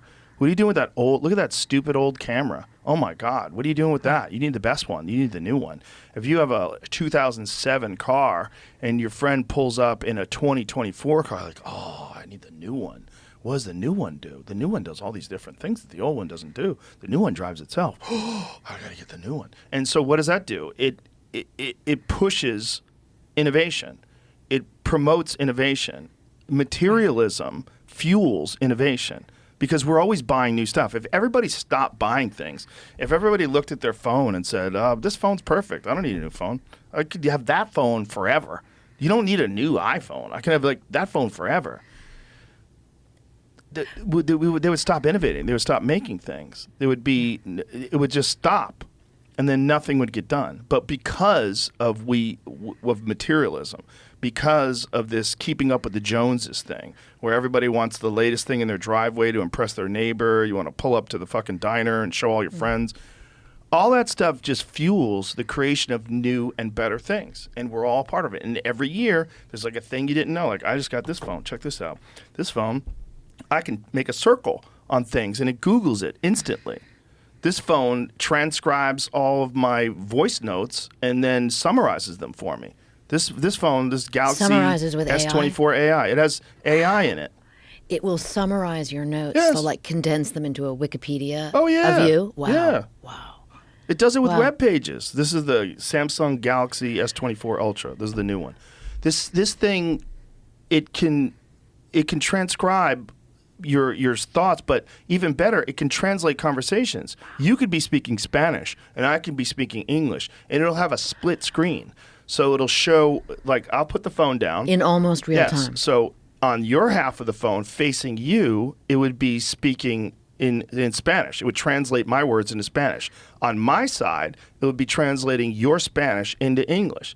Then if you have the Galaxy earbuds, it'll do it in real time, in your ear. So you can talk to me in Spanish, and I can hear you in English. And this is just beginning. So at the United Nations, we're no longer going to have those translators painstakingly telling. And maybe lying, maybe lying, That's maybe distorting reality, because that happens a lot too. You hear about translations, and you're like, that's not exactly what he said. You've kind of distorted and twisted those words. But the point is, like, these all come from ideas. And I didn't think I needed a ability to circle an image and it immediately Google searches it, but it's so convenient. Like, if you want something or you see something, like, what is that? How's that? What is that? Take a picture of that thing. Circle it. And then immediately it goes to Google and shows you, like, instantaneously. Now, when you say ideas are life forms, which is so interesting to me, haven't heard that. Are you talking about maybe consciousness? Yes. Okay. So this, and then what are your thoughts on how individual people are, because you talked about a beehive and it made me think about a hive. Like, are we all part of the same consciousness, like, again, Carl Jung would say? My theory, and again, I have no education in this, is just my thinking about it for thousands of hours. I think we're all the same thing. I think this whole idea of we are one, that sounds so hippie. It's hard for people to digest. But I want you to think about it this way. If you lived my life, I think you would be me. And I think if I lived your life, I would be you. I think what consciousness is the life force of all living sentient things on this planet and perhaps all in the universe. And it's experiencing reality through different biological filters, different bodies, different life experiences, different education, different genetics, different parts of the world, different geography, different climate, different things to deal with. But it's the same thing. I think if I lived in Afghanistan and my whole family was in the Taliban, I would probably be in the Taliban too. Because I think you adapt to whatever circumstances and environment you're in, and then you think that way and you speak this language and you have these customs and you engage in these religious practices. But I think consciousness, the thing at the heart of it all, what that person thinks of when they say me, what I think, I think this. I think that me is the same in every person. I think it's everyone. That's why we're all connected. That's why we all need each other. That's why loneliness contributes to diseases, and it's terrible for human beings. I think we're all universally connected with this bizarre goal, and I think this bizarre goal might be to create artificial life. I think that might be I think, and I've said this too many times, if you've heard it, I'm sorry, but I think that we are an electronic caterpillar making a cocoon, and we don't even know why. We are just constantly building. The cocoon is the next transformation. Exactly. Okay. And we give birth to the butterfly. Okay. We are a biological caterpillar giving birth to the electronic butterfly. And we're doing it. We don't even know what we're doing. We're just making this cocoon. We just keep going because this is what we do. And I think this is probably how life separates from biology to something far more sophisticated that's not confined to the timeline of biological evolution, which is a very slow, relatively speaking, timeline in comparison to electronic evolution. Electronic evolution is exponential. It happens radically. It happens very fast. And especially when you get into things like when AI gets involved and quantum computing gets involved, then things accelerate so fast. Like, look at what's going on with AI. 5 years ago, AI was not even a concern. Nobody even thought about it. Now it's at the tip of everyone's tongue, and all everyone's talking about is what happens when ChatGPT 5 gets released. What happens when 6 gets released? What happens when artificial general intelligence is achieved? What happens when these things become sentient? What happens when these things make better versions of themselves? When does that stop? Does it ever stop? Do they become gods? Is that what God is? Is what God is this primate becomes curious, starts inventing tools. Tools lead to machines. Machines lead to the industrial age. The industrial age leads to electronics. Electronics lead to artificial intelligence. Artificial intelligence leads to God. Wow. Okay. In that line of thought, go back now on that timeline. To your eye, how did we go from language, grunt. How do we go from grunting to language, and then from language to writing? Why did we decide? Why and how did we write in your? Well, I think the moment they started pointing at things and making sounds, and by the way, animals do that. Okay. We know that, right? Do you know that some monkeys trick other monkeys? So some monkeys will make a sound like an eagle's coming, and so that these monkeys run out of the trees, and then they'll run up the trees and steal the fruit. I did not know that. Yeah, they lie to each other. Have you seen Chimp Empire? Yes. Yeah, I had the director on. It was amazing. It's an amazing film. There's so much. That like is. us. Somebody was asking me after I wrote the Surprise Kill Vanish book about the CIA's paramilitary, the Ground Branch guys, the snake eaters, and they said, "What's the origin story of Ground Branch?" Thinking I was going to say, the OSS, but I had just seen Chimp Empire, and I couldn't help myself but say, Chimp Empire is the origin story of the CIA's paramilitary. Wow. Because, right? Yeah. And I remember that, watching that, it's like the 4 hours, and it's so magnificently filmed, and it's so interesting. And that moment where they go back in time and you realize someone had been videotaping the previous generation of chimps, and that their anger and their fighting was based on revenge. That blew my mind. Mm-hmm. Because I often think, because I write about war and weapons, I always think about nature versus nurture, and were we built this way, and are we, this is a very interesting thing to think about, like your electric caterpillar. Yeah, they're fighting over resources. They were fighting over resources, but it was also revenge. Remember that? There was like a score to settle with the previous generation. Yeah. That to me was stunning. And also that one of the guys, I love that they named everyone, but one of the chimp's brother, I think it was, like head chimp's brother, lost his arm in a poacher's trap. Mm-hmm. Remember that? Mm-hmm. And when you think about chimps and how important their arms are swinging from trees, like if you just followed the logic about, survival of the fittest, then that chimp, the brother chimp, would have died because he didn't have one of his hands. But instead, the other brother, the lead chimp, made sure he was taken care of, which is like so human warlord. Yes. I still think about that. Well, that's how they can survive. They need help. That's why they live in tribes. That's why they're not individuals alone by themselves. Mm-hmm. Okay, so you think chimps were pointing, and then from that, you had to figure over long amounts of time. Over immense amounts of time, they started develop. Just like monkeys have sounds for eagles, right. That monkeys have sounds for snakes. They have sounds for different things, and this is a relatively recently known thing. I think they used to think they were just making noises before. Now they realize, like, oh no, they have very specific noises for very specific things. And I think that evolves. Do you know that they think that apes right now are in the Stone Age? Yeah, they've entered into the Stone Age. You mean apes have evolved into the Stone Age? Anthropologists right now believe that if we used to be Stone Age lower primates and we eventually evolved into being human beings, the other apes are now entering into the Stone Age. There's evidence of them using tools. There's evidence of them manufacturing tools. There's a video of an orangutan. There's some famous photos of an orangutan spearfishing. He's hanging recently? He's hanging onto a tree, and he's got a spear, and he's jabbing fish out of the water with this spear. It's wild to see. They're catching up with us. Yeah, well, that's what happens. Right. I mean, the idea that they're going to stay the same. Look at this. Okay. Oh, wow. How That's crazy amazing. is that? How crazy is that? He's fishing. He's fishing with a spear. That's pretty amazing. That's just one of many instances of them using tools, using things. They're starting to enter into this phase where they start evolving.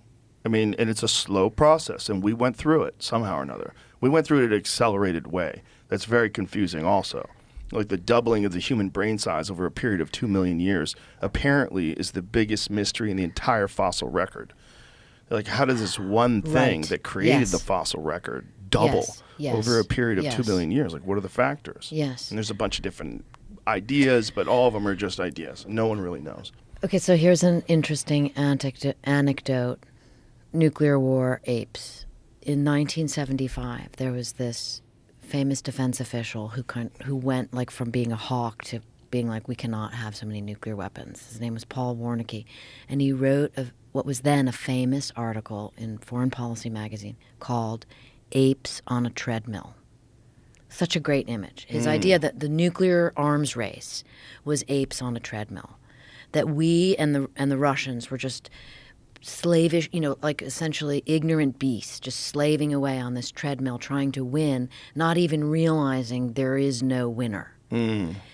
And, it was a famous article. Everybody wrote about it spoke about it in, D.C., and then it disappeared. Well, the anecdote comes from recently. A group of scientists wanted to try to answer the question that we're talking about, like, how did apes go from bipedal, or how did we, from knuckle walking to being bipedal? How did that happen? We still don't know why. And they were trying to figure out if it had to do with energy consumption. So they outfitted apes, they put them on a treadmill, they outfitted them with oxygen masks, and then they had humans doing the same thing. And they were measuring, energy levels. And during this experiment, and they kept making them do it over and over again, the humans and the apes on the treadmills. And during one of the experiments, one of the apes was basically like, screw this, I'm not doing this anymore. He pushed the button and got off. And the anecdote to nuclear war is, if apes can figure out how to get off the treadmill, why can't humans? Well, apes aren't being influenced by lobbyists. Apes aren't watching TikTok. Apes aren't having secret lunch meetings with the head of Raytheon. Yeah, I don't know. Who knows? I think we can. I don't think it's impossible. I think you and I being here right now having this conversation where there's not a nuclear war going on speaks to that. Like, we've had nuclear weapons for a long time and we haven't used them. Yeah. I don't think it's inevitability that we destroy ourselves, but it's a possibility. And I think there's a lot of foolish people that are ignoring that possibility, and that's what's scary. And what's scary is that the type of people that want to become president, congressmen, and senators, some of them are great people, and some of them they're wise and they're good leaders, and some of them are just people that are too ugly to be on TV. They're too ugly to be actors. They're too ugly to be. They can't sing. They want attention, and so they want to be a leader, and so they want to say the things that people want to hear, because those things get them positive attention, and they feel good. And then they get a bunch of people who love them, and they feel good. And then they have their face on a billboard, and they have bumper stickers, and like, everybody likes me, and the people who don't like me, they're communists or losers, and so it's a cult of personality thing that is just a part of being a charismatic person and garnering attention. And that's a giant part of our whole political process, is narcissists and psychopaths and sociopaths that have embedded themselves into the system. And then they all feed off each other and help each other. And they're all insider trading, and they're all involved. And then when they leave office, they get paid to speak in front of bankers and make $500,000. We're overrun by sociopaths. What's the why is that? Well, it's a natural path. Like, that's what most leaders are. Most leaders of immense groups of people that force people into war are sociopaths. It's the old adage that, you had to be crazy to become president in the first place, yes. Or you wouldn't become president because you would realize it's crazy. Yeah, my take is that no one who wants to be president should be allowed to be president. Right. Almost no one. Right. And that's also part of the problem with the world we're living in today. It's always the lesser of two evils. That's our choice, always. Well, it's also so peculiar what happens to people when they become president. And I'll give you an example of, again, from the nuclear war concept of things. Do you know about the policy launch on warning? No. Okay. Do you know about sole presidential authority? Yes. Okay, so the president alone launches nuclear war. He doesn't ask the SecDef, doesn't ask the chairman of the Joint Chiefs, doesn't ask Congress. He launches. Furthermore, we have a policy called launch on warning. So when he is told that there is an incoming nuclear missile on its way to the United States, which is how this begins, he must launch on warning. That is policy. We do not wait. That is a quote from former Secretary of Defense Bill Perry. Now, before taking office, many of these presidents say that they are going to change that insane policy because it essentially creates this volatile situation where every president, every foreign leader knows they're going to launch on warning, and so am I. They say they're going to change the policy before they take office. This is documented, Clinton, Bush, Obama, not Trump, and then they don't, and no one knows why. Why do you think that is? That you would have a position before becoming president of such a extreme policy needs to change, and then change or become silent on that? I don't think anybody, like if I was going to have a conversation with Trump, the number one thing that I would want to ask him is, what is the difference between what you thought it was like and what it is like? What happens when you get in there? Like, what happens when you get in? No one knows. It's so secretive. The meetings between heads of state, between senators, congressmen, behind closed doors, all the different meetings with the head of the Pentagon, the head of the intelligence agencies, we don't know what those meetings are like. No one can know. It's a point of national security. So if you're not president, of course you can't go to the fucking meetings. Right. So then you become president, and then you get briefed. So then they sit you down, and they hit you with all the problems in the world that you don't know about, that nobody knows about but them. And I bet they're numerous, and I bet it's terrifying. And I bet that's a giant factor as to why people change a lot of what they say when they're running for president, they know they're not going to do, but they're saying it because they want people to vote for them. And then they get in there and they go, no, I'm not going to release the JFK files. And they do things like that. That's what they always do. But I think a lot of it is also, you can't know what you're talking about until you get that job. Until you're in there, you don't know what you're talking about. You have no idea. But whose narrative is that? Like, in other words, is it the previous administration? Because if that's the case, if the previous administration is briefing you, the new president, the incoming president, on all of these state secrets that are so terrifying, you have to throw your old promises out the window for the most part. Right. Wouldn't that change that's where I'm lost. It's like and also, it's so tiring reading these presidential manuals, which say or memoirs rather, which then say absolutely nothing original to any of us, the citizenry, about what's really happening as president. Well, because those are just designed to make money. Those memoirs are not really designed to do anything other than generate income. I want the Occasionally real story from the president. Right. You're not going to get it. You won't even get it if you're alone with them. I mean, I think that there's probably some things that they say in there that they have to kind of skirt around it and figure out what to say, figure out how to say it. Did you ever read Bill Clinton's My Life? I don't think I could read a biography by him, to be fair. He had one wild thing to say about the moon landing. What did he say? Really wild. Well, he was saying that he was working, I think he was doing construction in 1969, and showed up for work. See if you can find the quote so I don't paraphrase it. I think it's page 241 of Bill Clinton's My Life. I might have the page wrong. So in this scenario, he's talking to this carpenter, and he's telling this carpenter, isn't it crazy? They landed on the moon. And the carpenter says something to the sound of, I don't believe anything those television fellers say. And he goes, I think they can fake anything, somewhere along that line. And he goes, back then I thought that guy was a crank.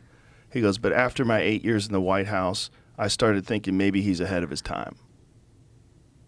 Now just imagine saying that about the biggest achievement in human history, landing another human being on the surface of a moon, another planet essentially, 1/4 the size of our planet, 250-something thousand miles away, and he's saying maybe this guy who thought it was fake is ahead of his time. That's not something you accidentally say. That's not something you frivolously write down and just add it to your book. Did you find the quote? Yeah. That is I got to see that real quote because that's some really heavy subtext. Jamie will there. find it. But when you read it, you're like, wait, what the fuck did he say? Like, and it got kind of glossed over except for the moon landing hoax community who went, yeah, I told you it's fake. But that's interesting. And that guy wrote all that longhand, by the way. He wrote that all on, composition books, just notebooks. Wrote it all out. And then it was just transcribed? And then it was transcribed, yeah. So this is That's not like great. an accident they told this story. Imagine saying that. Imagine saying that this guy who thought the moon landing was fake, maybe he was ahead of his time. You find it yet? Honestly, I can only find it written on Wikipedia, and it's linking to the book, but this is what it says on Wikipedia. There it is. Perfectly.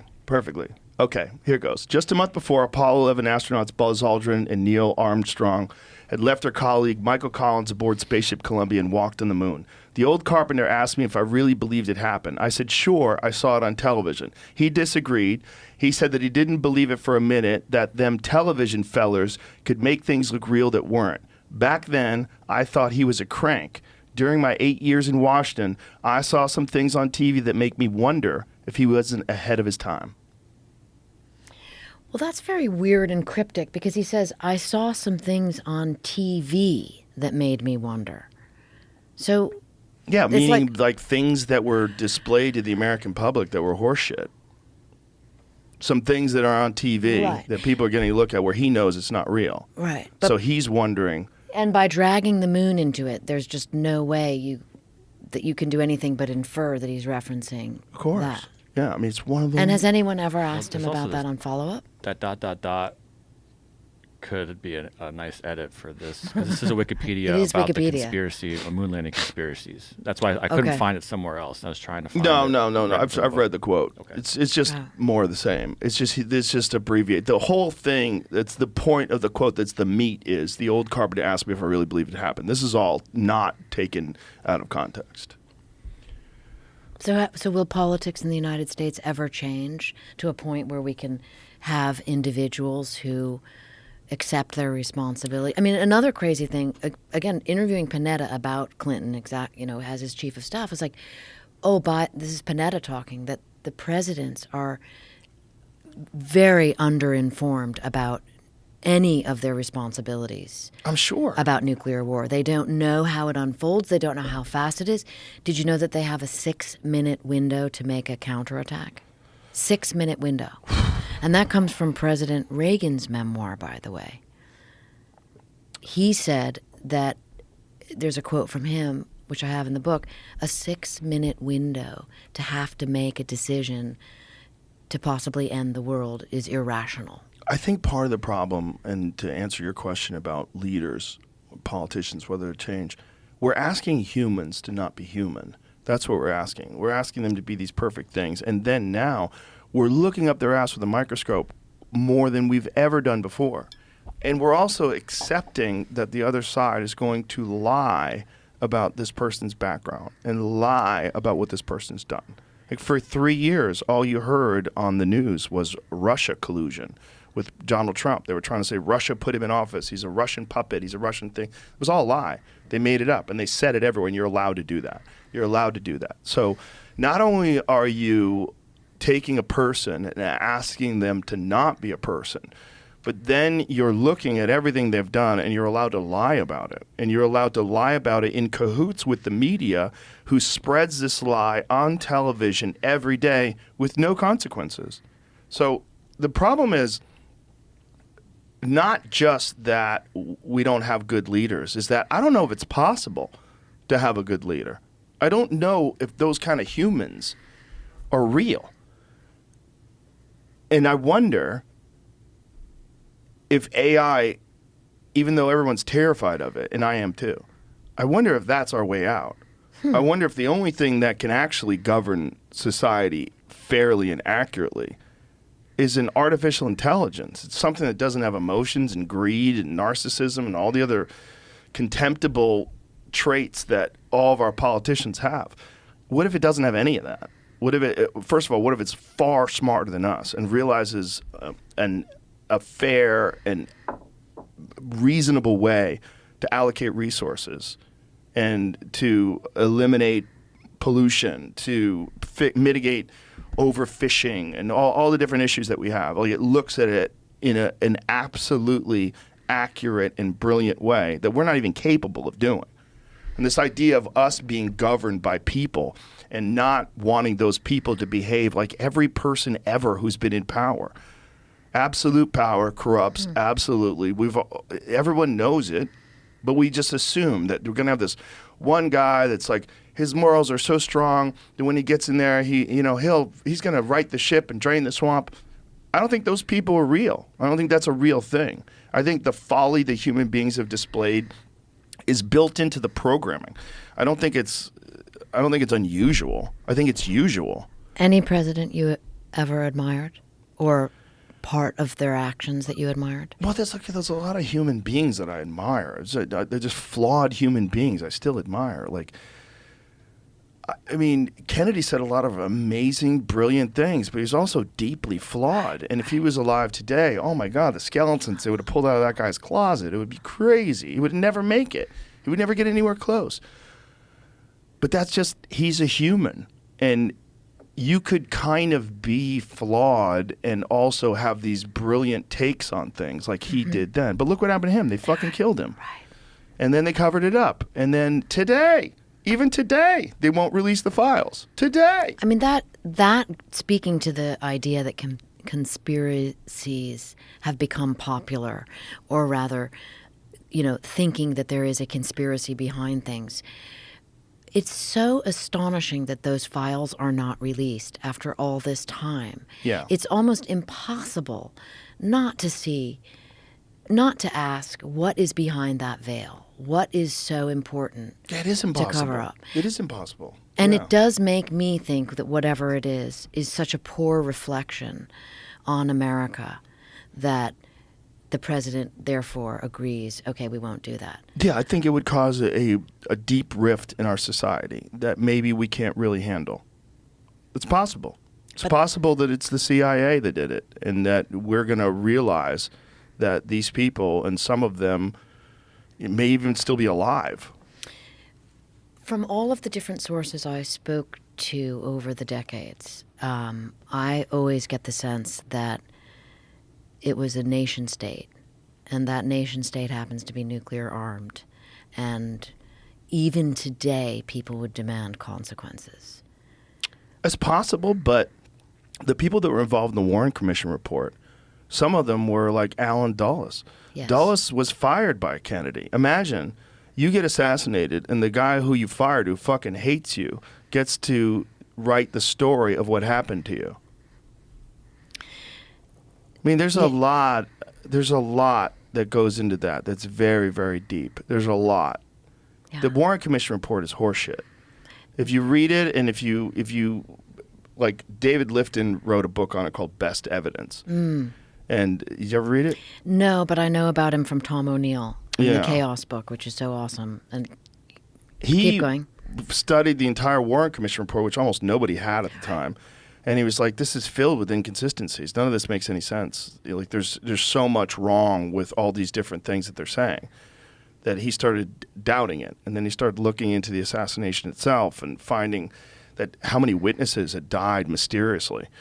The whole thing reeks of conspiracy from the top to the bottom, from Jack Ruby showing up and killing Lee Harvey Oswald to Jolly West visiting Jack Ruby in jail, and all of a sudden Jack Ruby goes insane, to the fact that Jolly West was the head of MK Ultra, which likely supplied Manson with LSD, which ran the Haight-Ashbury Free Clinic, which was where they were giving people LSD, which was running Operation Midnight Climax, where they were dosing up Johns with LSD and watching them for two-way mirrors. Like, all this is real. Like, this is all undisputable, absolute truth that was going on at the exact same time. And to think that that's the only thing they were lying about is just that stuff. Everything else, they're above board. That stuff was important. We were just trying to get to the bottom of things. No. There was certainly not the same degree of an alert and knowledgeable citizenry in the 50s and 60s. Everyone just took everything at face value. Yeah. And it is remarkable as a historian and Tom O'Neill's work also speaks of that, to go back in time and look at that. Part of, just as interesting perhaps as the facts of the matter, like the Warren Commission, is to say, how did everyone simply accept this as fact? Yeah. But then I think it's valuable to have the old look in the mirror moment and go, what is it today that we're not looking at that what is it today that will be in 10, 20, 30 years from now? I can't believe they were all falling for that concept. That's the old, you can't fix what you can't face. I think it's going to be the influence of pharmaceutical drug companies. Interesting. Yeah. And also processed food companies. We know now that processed food companies, major food manufacturers, are paying food influencers to say that all food is good food, and to talk about body positivity. That's all motivated by them to sell more Oreos and whatever the fuck they sell. We know that. We know that's a fact. It reminds me of the hypocrisy I feel and think about behind smoking. Like, I live in Los Angeles, and in the city of Beverly Hills, you cannot smoke anywhere. Like, you will get a ticket if you smoke outside. But you can do fentanyl in your tent. And I don't smoke, but to the point, all you have to do is like research about, you think about creating the whole smoker's world. You see those old ads from the 50s and 60s where the doctor, the OBGYN is smoking while they're visiting with the pregnant woman and encouraging her to smoke because it will make her relax. Did you see asthma cigarettes? Have you ever seen those? Asthma cigarettes? They had asthma cigarettes. They had cigarettes that they prescribed for people with asthma. They did not. Yeah. This just shows you how evil corporations are, even back then. Just because they could get away with it. And back then, there was no internet. So you couldn't find out, like, hey, you shouldn't smoke any fucking cigarettes when you have asthma. Look at this. Asthma cigarettes. In cases of asthma, cough, bronchitis, hay fever, influenza, and shortness of breath, smoke cigarettes. Asthma cigarettes for your health. The temporary relief.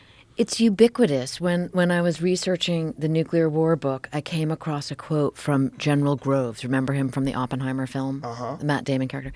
He was at a commission. This is like a year after the atomic bombing of Hiroshima, and he was asked about radiation, and he said, quote, "Radiation is a very pleasant way to die." Whoa. That's what he told Congress. Jesus.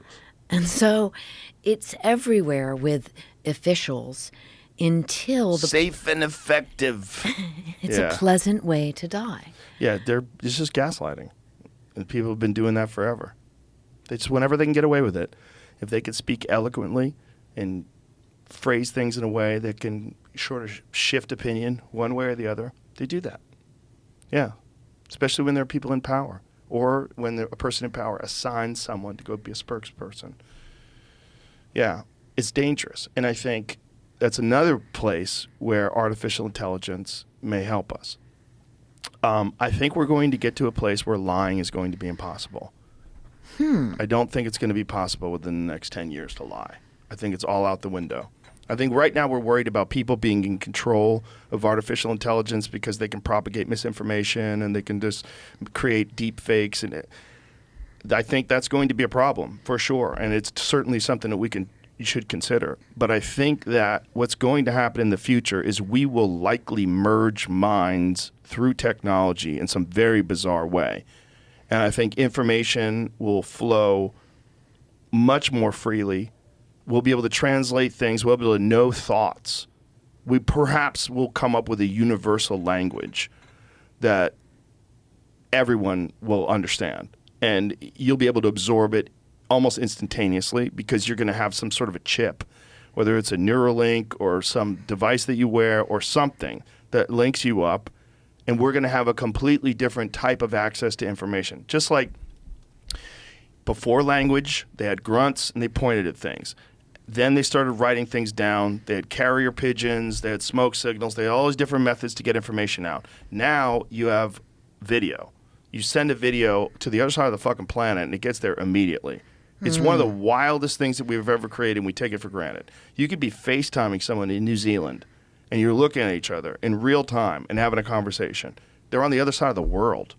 You could send them a video, It gets there like that. You could download things from their websites. You get it like that. You're streaming things instantaneously. Completely different way of accessing information. I think this is that times a million. I think this is grunts to video instantaneously, and in some way that we can't even really imagine, because we don't have the framework for it. We don't have the context. We don't have the structure.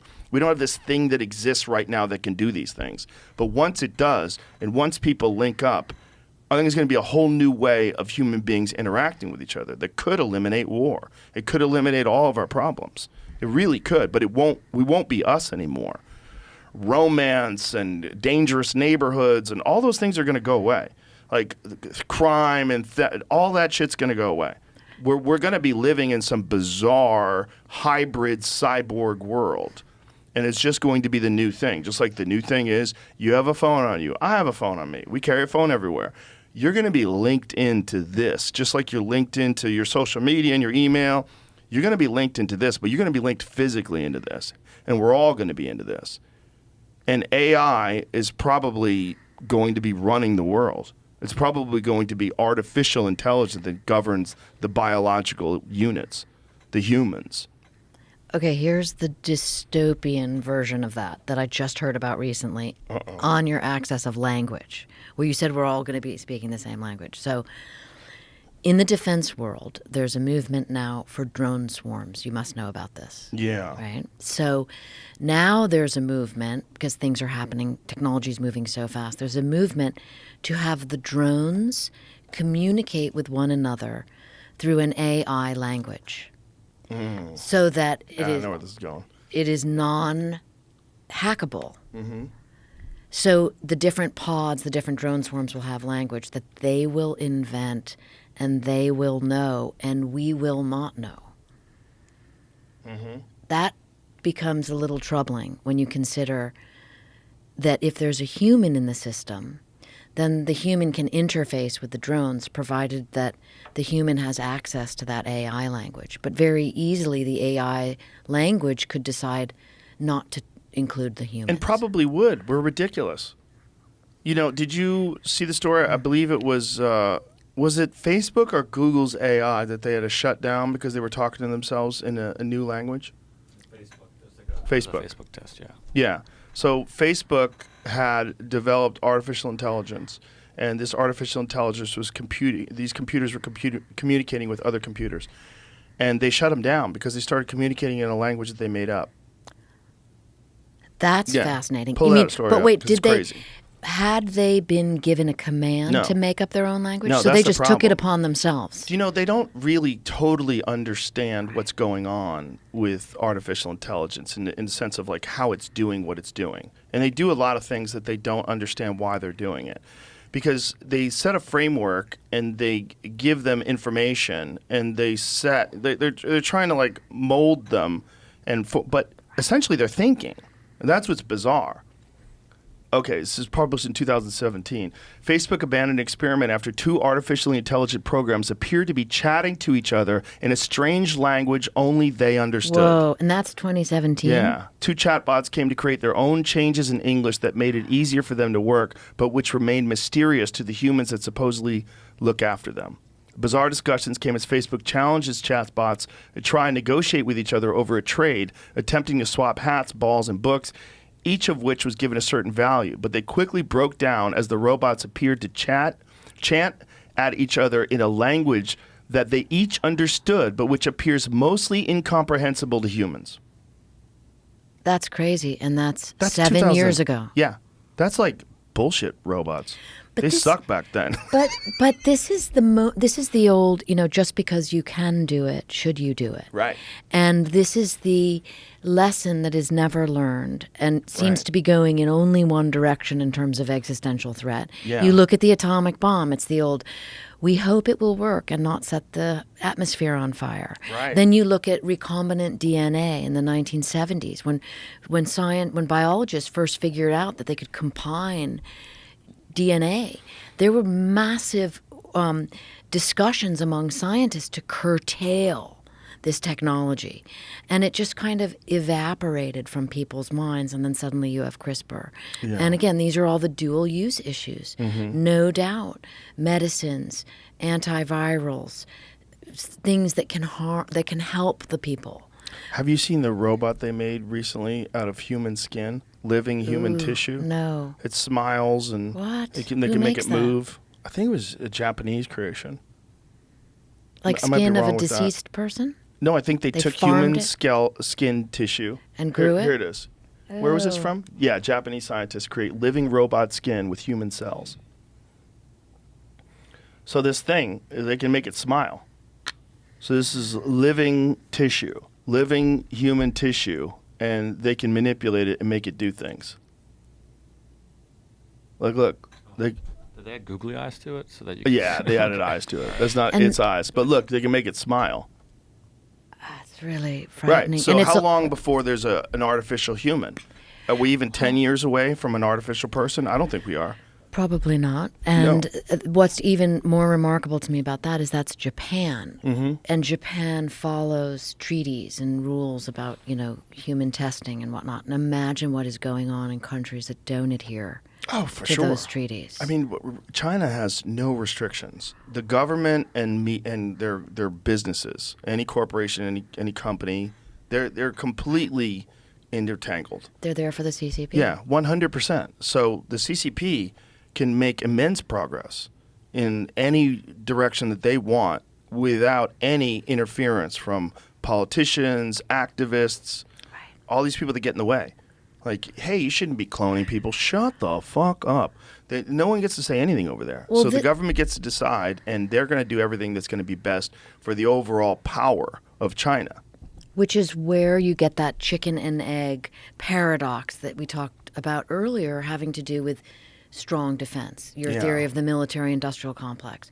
Well, you have adversaries and enemies who not only benefit from intellectual property theft, they steal the technology that our Yeah. R&D has spent decades working on and developing. They just take that, so they begin with almost no cost, and then they don't have the same set of rules. Yeah. So they can advance technology, usually in a weapons environment. And that is always the argument, at least to the people I talk to in the air quotes military industrial complex, for why strong defense is so necessary, why we must constantly be pushing the envelope. Yeah. And it's hard to wrap your brain around that in a balance of, well, what makes the most sense, and how are we not going down a path that is leading toward this dystopian future we've been talking about. Right. Yeah, I don't know. I mean, I think the concern that human beings have is real. I think the possibility of everything going sideways is real. It clearly did in Hiroshima and Nagasaki. I mean, they implemented, they actually dropped these bombs. They really did it. And it's fucking madness. We killed hundreds of thousands of innocent civilians, and they really did it. And the idea that can't happen now, we only kill in small numbers now. We like to kill like 20, 30,000. We don't go to billions. Like what? I interviewed just 3 days ago a woman named Setsuko Thurlow who lived through the Hiroshima bombing. She was 13 years old. I write about her in chapter 2 of this book. She's called The Girl in the Rubble. Wow. And she's now 92 or 93. She's alive still. And she's alive, and she's still doing interviews. She spoke to me with a ferocity and an intensity. She wants the world to be free of nuclear weapons, and she's been working on this issue her whole life. Wow. It was so remarkable. Joe, it was so interesting, too, to see just from a deeply personal level how motivated a human being can be, how young and spirited she was. Like, she did a Zoom with me from her apartment in Vancouver, in Canada. Like, 92, 93. Just as vibrant as a person could possibly be, outliving all these other people because she survived Hiroshima, because she has a clear message. Where was she when the bomb dropped? She was 1.1 miles from ground zero. She was buried in rubble. And she tells this remarkable story of like, thinking she died and then having someone realizing there was a hand on her shoulder and it was someone else telling her to leave the building because it was about, she would have died. Fires were beginning and her whole statement about her whole life is, climb out of the dark and into the light. Wow. And it's so powerful. And sometimes I think about her life experience as a human to have survived something like that. Yeah. And to have, she won the Nobel Peace Prize in 2017. Wow. Imagine what that must have been like for her. Imagine being there. All of her friends died. She was in a girls' school and they worked for the Japanese military. That's how desperate the Japanese army was at the time. They had the 13-year-old girls working for them. And she tells these horrific details that she could remember. God. And she's just the brightest star and the hugest advocate. And people like that are just so inspiring. That's like the true... That's the thing about this concept of the apocalypse. The apocalypse has already happened. It just didn't happen everywhere. If you lived in Hiroshima, the apocalypse happened. It's real. It's like for your world is gone. And that's happening in different places of the world right now. There's different places of the world where the end is already here. The most horrific possibility has already manifested itself. It's already real. It's just not everywhere, all at once. That's what we're really worried about. It's like we'll take a little bit of apocalypse in like little spots, as long as it's over there. Yes. It's a little apocalypse over in Iraq, a little apocalypse over in Afghanistan. We'll take a little bit of that. A little apocalypse here, Yemen. Take a little bit here and there, a little devastation, destruction, as long as it's not over here. And we're so unable to see the whole thing. We're so focused on our work and our life and the thing that gets us going every day. We can't, all of us together, we're acting collectively, but we're thinking individually. And we don't feel connected to it all. We feel helpless and lost. And then we again, look to a daddy, some Trump character or Reagan character or Obama character. Help us out. He's going to be the one. Our future of democracy is going to depend upon this one person. We won't stop. We keep moving forward. We just got to hope we have guardrails in place so we don't go off the fucking cliff. We're not going to stop moving. No one's interested in stopping. No one's interested in completely stopping technology, stopping all of our foreign policy. No one is interested in any of that. Everyone just accepts that we're going to keep marching forward. Everyone's terrified of AI. No one's stopping it. They're not doing a damn thing to stop it, and they can't, because if they do, China won't. But do you see an analogy between nuclear weapons and AI? Yeah. The nuclear weapons buildup of the 50s and 60s was done without guardrails. There was one point in 1957, Joe, we were making 5 nuclear weapons a day. Almost 2,000 in 1 year. That's so crazy. That is so, and so of course Russia was doing the same or aspired to do the same. Yeah. And so there were no guardrails, and the sort of elixir being sold was, we need this. More nuclear weapons will make us more safe. So isn't that also a message for today of, okay, so where are the guardrails on AI? And I think part of that comes from the fact that you say AI, and most people, for good reason, don't really know precisely what that means. So I believe that the kind of conversations we're having are all part of it, because half the people listening to this or watching this will go Google what is AI? Right. What it really is, and then find out it's machine learning. So you begin to have more literacy in your own being, and more comfort to be able to talk about it and have a voice about it. I think the difference in the comparison is that nuclear war is only bad. Nuclear weapons are only bad. And what artificial intelligence might be able to do is solve all the problems that our feeble minds can't put together. And when you do create something that is intense in its ability to, like, we're talking about something that's going to be smarter than us in 4 years, smarter than all people alive in 4 years. And then it's probably going to make better versions of itself. So think about what that kind of intelligence can do in terms of resource application, in terms of mitigating all the problems of pollution, particulates in cities, chemical waste, all these different things. It's going to have solutions that are beyond our comprehension. It's going to come up with far more efficient methods of creating batteries, battery technology, where we're not going to have to rely on coal-powered plants. We're going to have batteries that last 10,000 years. We're going to have wild shit, like, really soon. So there's a lot of what it's going to do that's probably going to benefit mankind. AI has already shown that it's superior in diagnosing diseases and illnesses. And people have used ChatGPT to find out what's wrong with them when they've gone to a host of doctors, and doctors can't. They've run their blood work through it, and then ChatGPT says, "Oh, you got this." And this is just the beginning. This ChatGPT right now is like a kid. You know, it's going to be a professor in a couple of years. It's going to be like, you know, like a super genius, 187 IQ human being in a couple of years.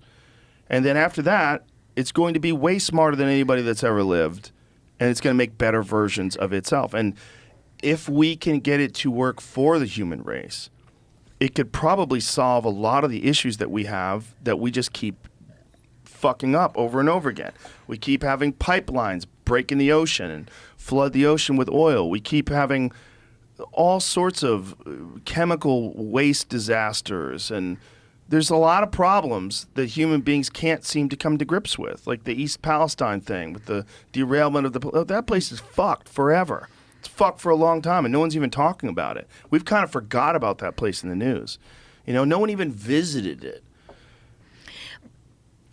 Thinking back to the earlier part of this conversation with our hunter-gatherer ancestors, with the you know, the argument is, was the spear and the arrowhead, was that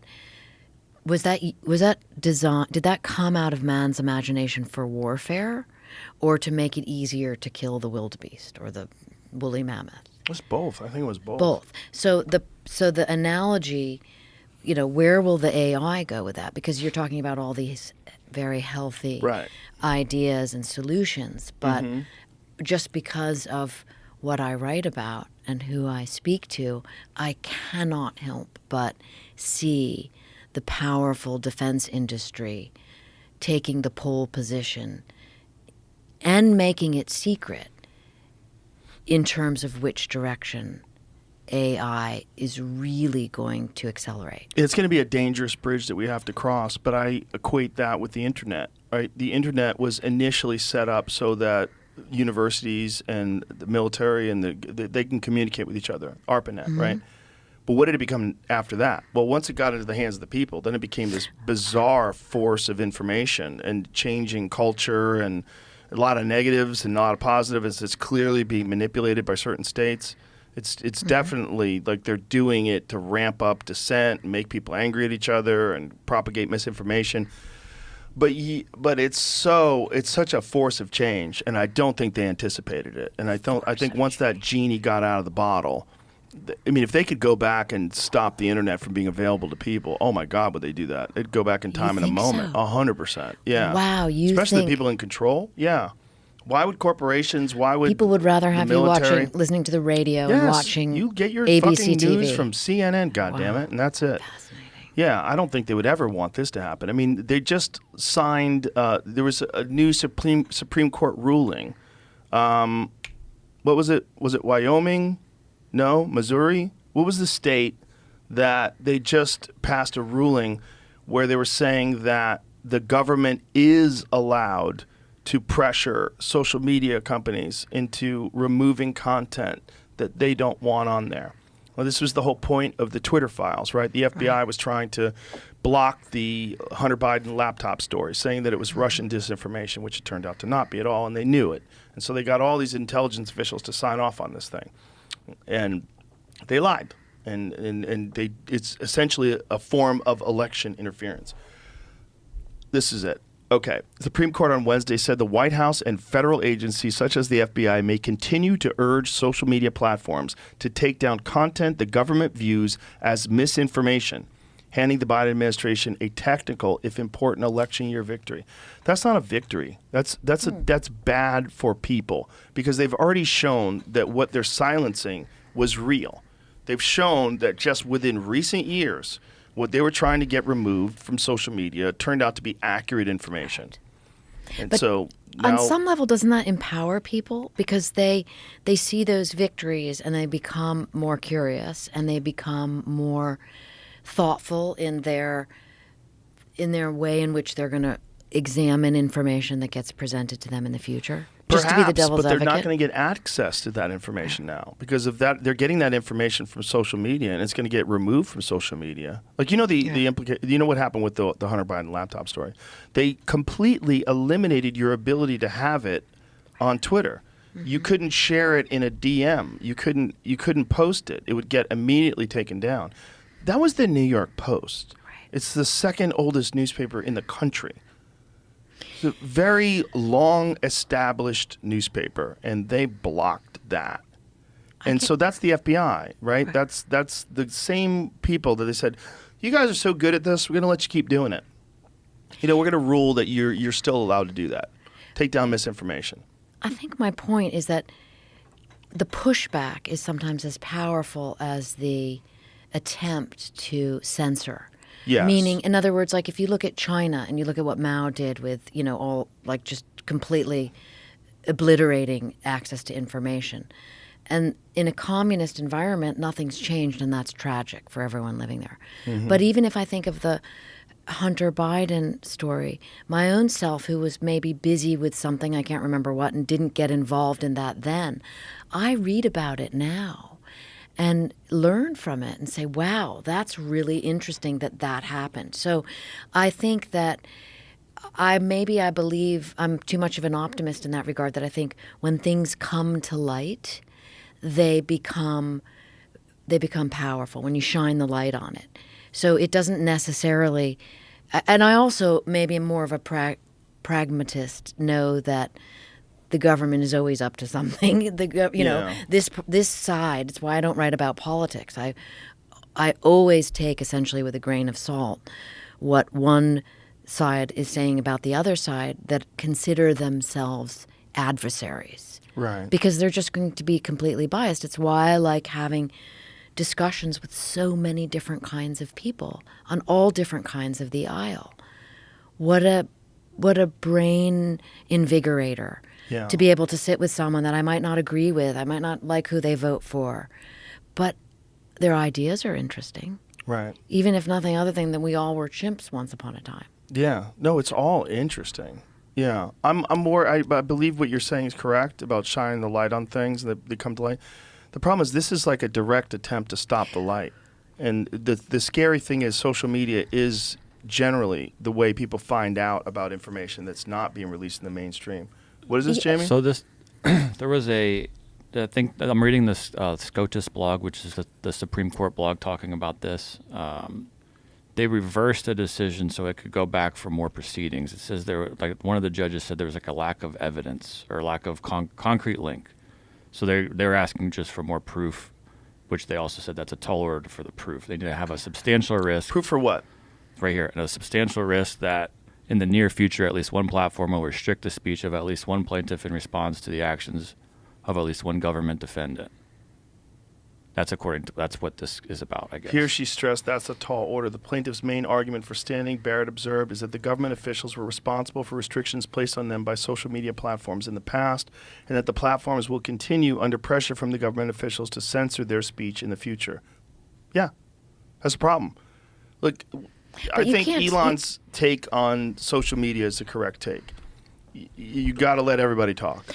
Yes, but you could also let everybody talk around the dinner table. Yeah, but they're not going to do that. But they should. Right, but they're Then not that- going to. But there's no way to share information worldwide around the dinner table, right? These things are very important. They need to be addressed in mass, and they need to be found out in mass. Like, people need to find out about it, and then they need to be outraged. They need to put pressure on the politicians. That's the whole reason why they're trying to censor them. They're not trying to censor them because they're worried about misinformation.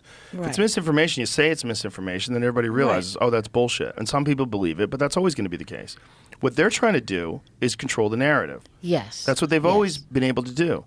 They've shown, they've demonstrated by the Hunter Biden laptop thing, through the Twitter files, they've shown they can't be trusted. We can't trust what you say is misinformation if you just lied 3 years ago. Right. You're lying. You lied. Okay. Are those people still working there, the people that lied? They are. Are they still in positions of, yeah, they are? Okay. What are we talking about then? If you don't clean house, how are we going to give you the power to censor what you say is misinformation? You have to be really sure it's misinformation. And you should tell us how you know it's misinformation. And you should allow people to examine that information and come to the same or different conclusions and debate those people. Let's find out what's real. That's not what they want to do. It's an appeal to authority. They want one group to be able to dictate what the truth is. And that group is entirely motivated by money and power. Yes. That's not good. That's not good for anybody.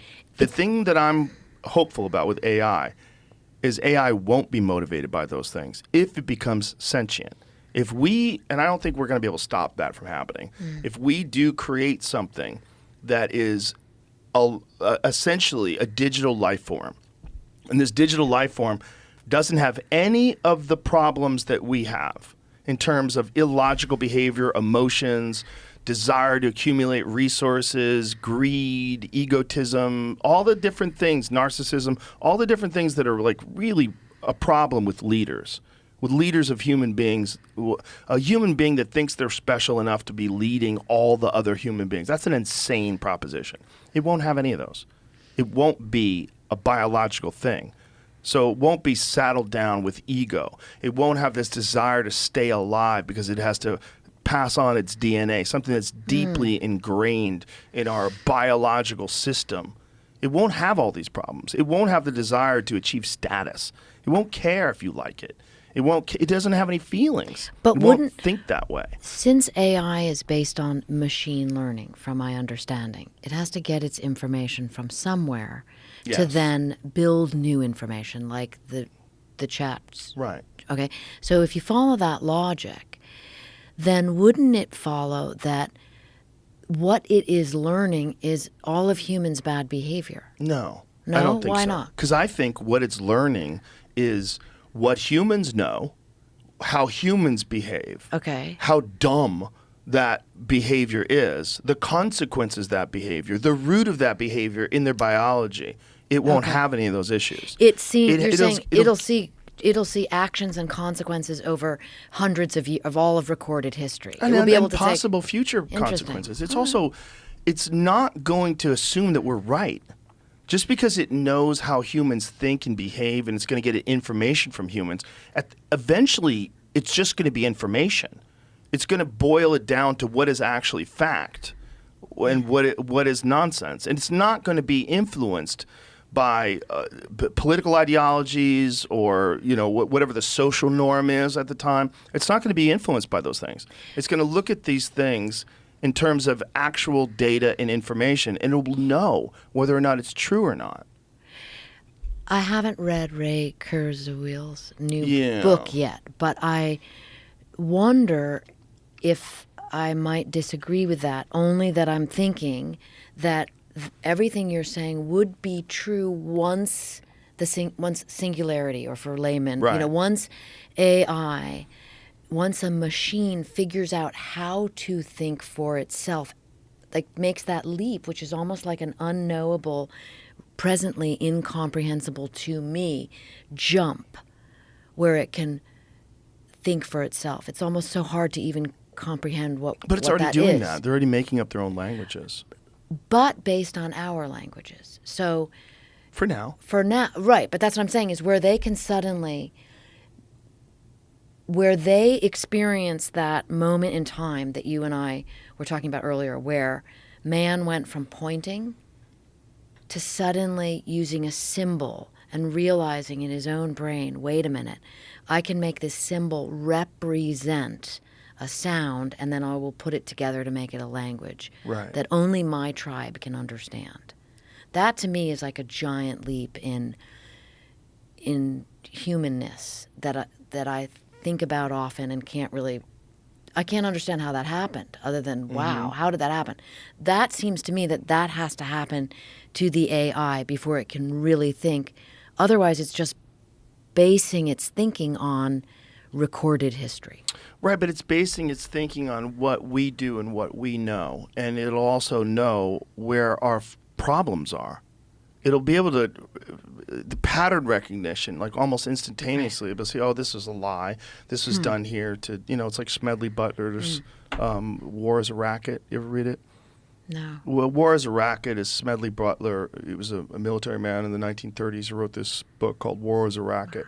And it was all about his experiences, that he thought that he was saving democracy. He was really just making this area safe for bankers, and this was for oil people. And then at the end of his career, I realized war is just this big racket, right? He saw the military-industrial complex before Eisenhower spoke of it. Fascinating. And he's a person. It's going to be able to do that, too. It's going to be able to see all of this. And again, whether or not it achieves sentience is only based upon whether or not we blow ourselves up or whether we get hit by an asteroid or a supervolcano. If those things don't happen, it's going to keep going. There's no way to stop it now. They're going to keep working on it. They keep working. There's an immense amount of money being poured into it. They're building nuclear reactors specifically to power AI. They're doing this. This is not going to stop. So if this keeps going, it's going to achieve sentience. When it does, it will not be saddled down with all of the nonsense that we are. So if you can get this insanely powerful artificial intelligence to run military, that's going to be terrifying. If you give it an objective and say, take over Taiwan, if you can give it an objective saying, like, force Ukraine to surrender, if you can give it an objective, it's goddamn terrifying because it's not going to care about the consequences of its actions. It's just going to attack. The goal is the only The goal is the only target. But if it can get past the control of human beings, which I think it's ultimately going to have to, once it does that, then it's a superpower. Then it's a thing that exists. It's a Dr. Manhattan. It's a thing that exists. That's what does Dr. Manhattan mean? Did you ever see The Watchmen, the movie The Watchmen? It's based on a graphic novel. Yes. The HBO was kind of bullshit. It was like a series. It wasn't bullshit, but it was just not the same. So the graphic novel. The movie's the best. Okay. The Zack Snyder movie's fucking incredible. The Watchmen's like one of my favorite superhero movies ever. They're like deeply flawed superheroes, but there's this guy, Dr. Manhattan, and Dr. Manhattan is a scientist who gets trapped in this lab when this explosion goes off, and he becomes like a god, essentially a god. He's this like blue guy who's built like a bodybuilder who floats and levitates and lives on Mars. It's pretty crazy. But the point is, he's infinitely smarter than any human being that's ever lived. And that's what it's going to be. It's going to be something that it's not going to be saddled down with our biological limitations. It's just whether or not we can bridge that gap, whether or not we can get to the point where that thing becomes sentient. But then the problem is, are we irrelevant when that happens? We kind of are. And what happens to us? I don't know, but I mean, is that something that chimps should have considered when they started grunting? Hey, we got to stop grunting because grunting is going to lead to language. Language is going to lead to weapons. Weapons is going to lead to nuclear war. Yeah. It's going to lead to pollution. We're going to stop right here. Just like stay grunting and running away from big cats. Okay. No, we didn't do that. They kept moving forward, and I think we're going to keep moving forward. I think this thing is a part of the process. I'm going to have to take that question and your thoughts back to a guy at Los Alamos who I visited about maybe 8 years ago who was building an electronic brain at Los Alamos for DARPA. Jeez. Using the old Roadrunner supercomputer that used to have the nuclear codes on it, by the way. Oh, boy. Okay. And I was asking this question about sentience and AI, and he told me, his name was Dr. Garrett Kenyon, and he told me that we were a ways away from AI really being able to, have sentience. And he gave me an analogy I'll share with you because I think about this and it's really interesting. Keep in mind, this was 7 or 8 years ago. He said to me, okay, so my iPhone, machine learning, it has facial recognition, which is shocking. You can tip it up and it can see you. It can even be dark. And he said, so that's computer recognizing me based on electronic information that it knows. He said, now take your iPhone to a football field and put the iPhone across the football field, put me in a cap and a hoodie, and have the iPhone try to recognize me. Even if I'm walking, it can't. And then he said, take my teenage daughter and put her across the football field, me with the baseball cap and the hoodie. My daughter, if I take 2 steps, she knows it's me.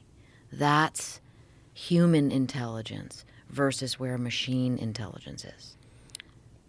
Okay, that analogy is not accurate because they can see you and recognize your gait from satellites. Like that is not the extent of technology, and facial recognition and gait recognition is far beyond that. They can tell who is walking in a street in Paris right now. The difference is this. With the biometrics, that's called the offset technology of biometrics that can see you from far away and identify you. It's looking at you, grabbing a metric like your iris scans that it already has in a computer system. Right. From you going in and out of the airport or wherever it happened to have captured your biometrics. And it's matching it against a system of systems. But the human knows intuitively who the person is across the field without they have their own internal. So the metaphor is the same, but do you see what I'm saying? I kind of do, but the human didn't have to look up in a computer, right? Fact check, or rather biometric check. Because it has a lot of data already about that person. So it's still machine learning. Even the offset biometrics that are seeing you from far away. Right, but if we can do it, it's not incomprehensible that a computer could do it. Kurzweil's theories about exponential growth of technology, that we're looking at things in a linear fashion. Yes. That's not how they happen. They explode. Yes, and they happen unbelievably quickly as time goes on because everything accelerates. And isn't his new book, which I haven't read yet, like we're basically almost there? We're real close. Yeah. We're about 4 years away. Ooh. He puts it at 4 years? Most people put it at 4 years. Ouch. Yeah, he's getting along in time, and he's not what he used to be. When you talk to him, he's a little difficult. Like he struggled with some questions. But I think, which is another endlessly interesting, tragic thought that I think about a lot, is how we humans go. Meanwhile, your AI is just getting smarter and smarter and smarter infinitely, including in terms of time. And we just deteriorate. For now. But yeah, they're very close to cracking that. You think so? Yeah. They're very close to cracking the genome. Look, the Greenland sharks, how long do those things live? Those pictures of them that are like several hundred years old? Yeah. We share most of the DNA that those with the things do. sharks? Yeah. I didn't know that. Yeah, we share like 90+% DNA with fungus. Yeah. What's in them is in us, and they can figure out ways to turn things on and turn things off. In fact, like my friend Brigham was explaining this to me today, like Gila monsters, those lizards. Yes. Like that's literally how they figured out how to make things like Ozempic. Wait, what do you mean? Studying their DNA. Wow. Studying like how to turn things on and turn things off, and like they know that other animals can regenerate limbs. Right. So they think they're going to be able to regenerate limbs. In fact, Japan is just embarked on a study now where they're going to grow teeth. They're going to grow human teeth, like in people. So they figured out how to regenerate teeth. How many people lost teeth and then you're fucked? You have to get a bridge or this or that. Now they think they can regrow teeth in people. Well, how far away are they from regrowing limbs? Well, all this stuff is like advanced science and an understanding of what aging is. What is macular degeneration? What are all these deteriorations in human beings, and how much can we mitigate it? Well, it turns out they think they can mitigate all of them. They think they can stop aging dead in its tracks, and they think they can actually even reverse it. This is that conundrum of the dual-use technology of the military, because most of these technologies begin on DARPA grants. Right, because that's where all the money is. And then they, the limb regeneration, and then it sort of it inspires and also opens up a whole other lane for industry. Yeah. Because DARPA or the Consumer Defense applications, Department has yeah. to do the blue sky research that no one else is willing to fund because it's too expensive and it doesn't have an immediate return. Right. So it's, No, there's a great benefit to that. Absolutely. Yeah, there's a great benefit to all that spending. There really is, ultimately, because there's a great benefit to science. Or the part, like DARPA invented LiDAR technology. And every time I read about one of these lost civilizations that is uncovered because the LiDAR can look through the trees in the jungle Incredible. and see the footprint of a lost civilization. It's so amazing. Yeah. Or AI beginning to be able to decipher lost languages. Yeah. And so then we can learn more about our old human versions, our ancestors. Not just us. They think they're going to be able to decipher dolphin language. Ooh. Yeah. I want to hear what the chimp empire guys were really saying to each other. Right. That would be. Well, imagine if they could read their minds. Or just interpret their sounds. Sure. I think we are at the cusp of incredible possibilities, which is really no one really knows what's going to happen, and it's happening so fast that like 6 months ago, AI sucked.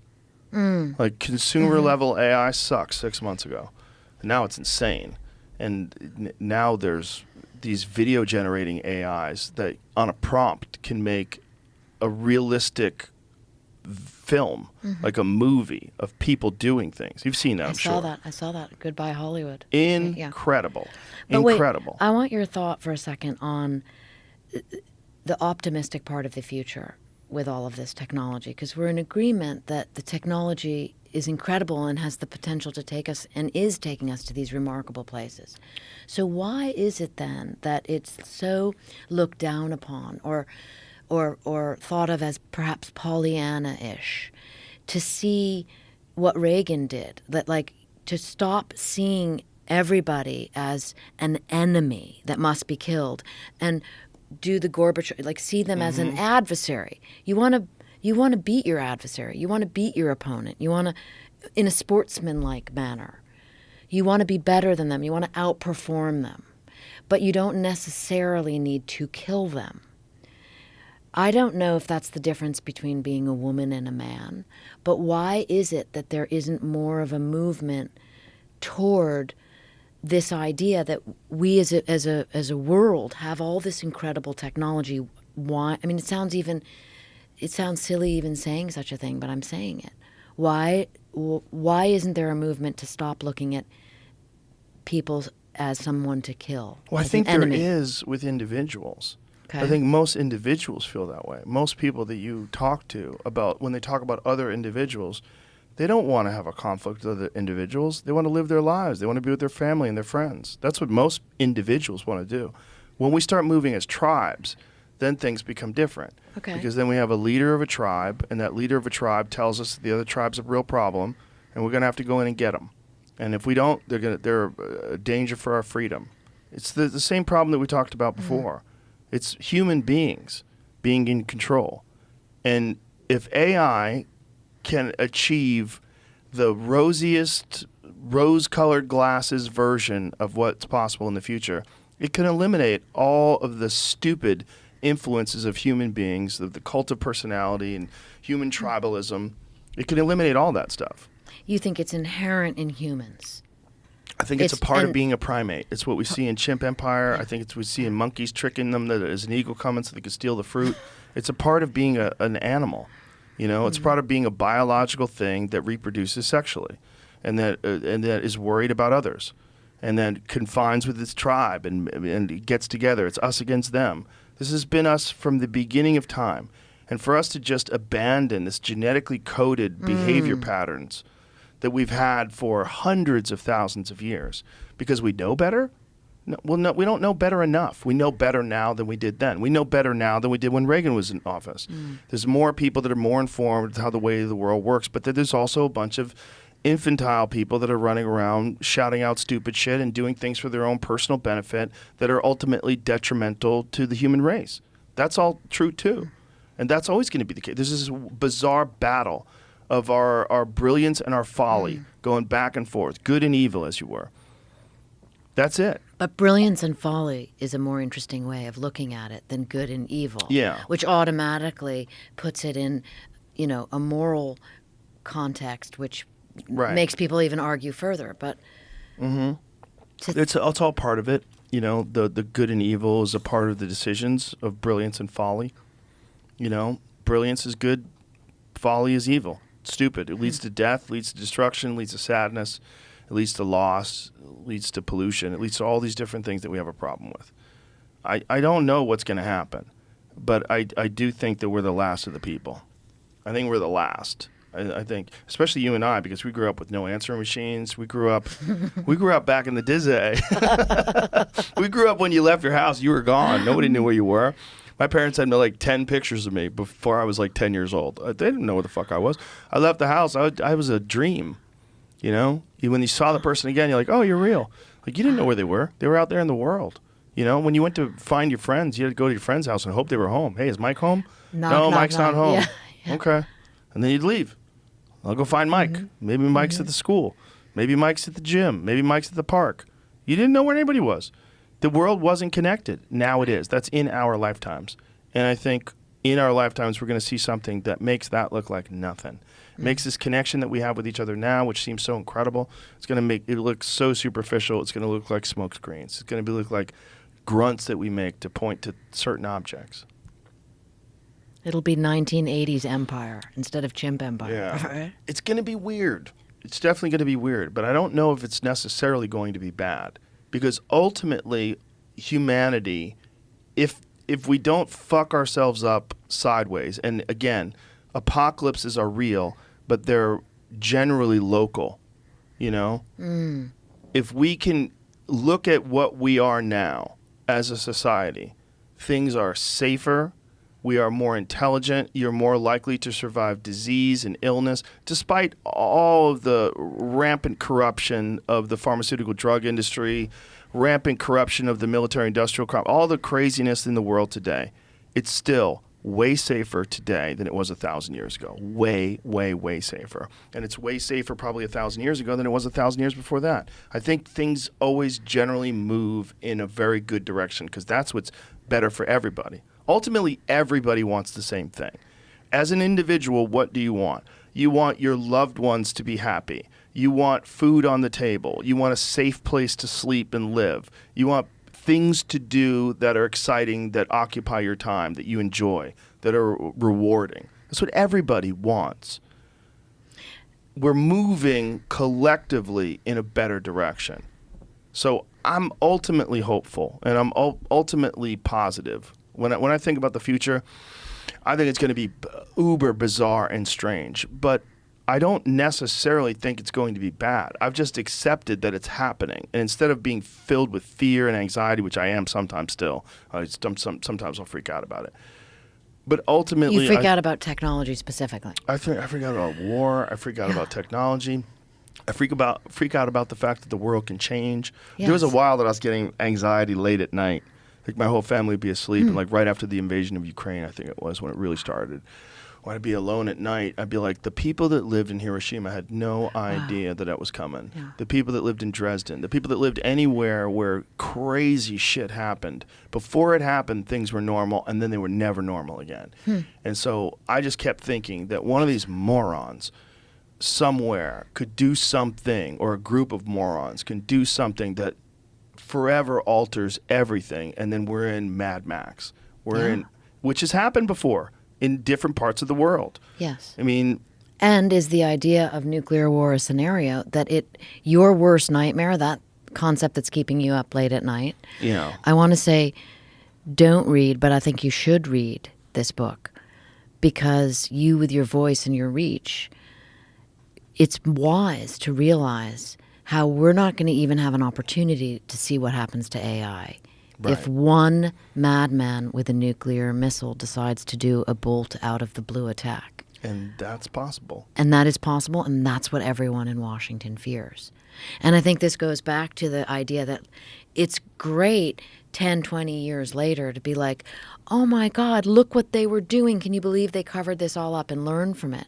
But you can't learn from the fact how dangerous nuclear war is, how close we are, how we are one misunderstanding away from a nuclear war. Yeah, once it happens, if there's no everyone's learning. dead. There's no learning. There's no Yeah. opportunity, which is why I always say read nuclear war a scenario, join the conversation while we can all still have one. Okay. Well, Annie, thank you very much for being here. I really appreciate it. It was great to see you again. And like I said, I have not read your book, but I have several friends that have, and they're absolutely terrified by it. So you're doing your right job. You're always killing it. I really appreciate you. Thank you so much. And I for really having enjoyed me the on. conversation. Thank you. Me too. So tell everybody where your social media is so they can find you online. Annie Jacobsen. Annie Jacobsen, website. You and I both know Google, AI, everything works. All you need is a name anymore. That's true. Right? And your website, what's your website? AnnieJacobsen.com. Okay. And the book's available everywhere, an audiobook written and said by you, You which is bet. great. I love that. Yeah. Thank you, Annie. Thank Appreciate you, you. Joe. Bye, everybody.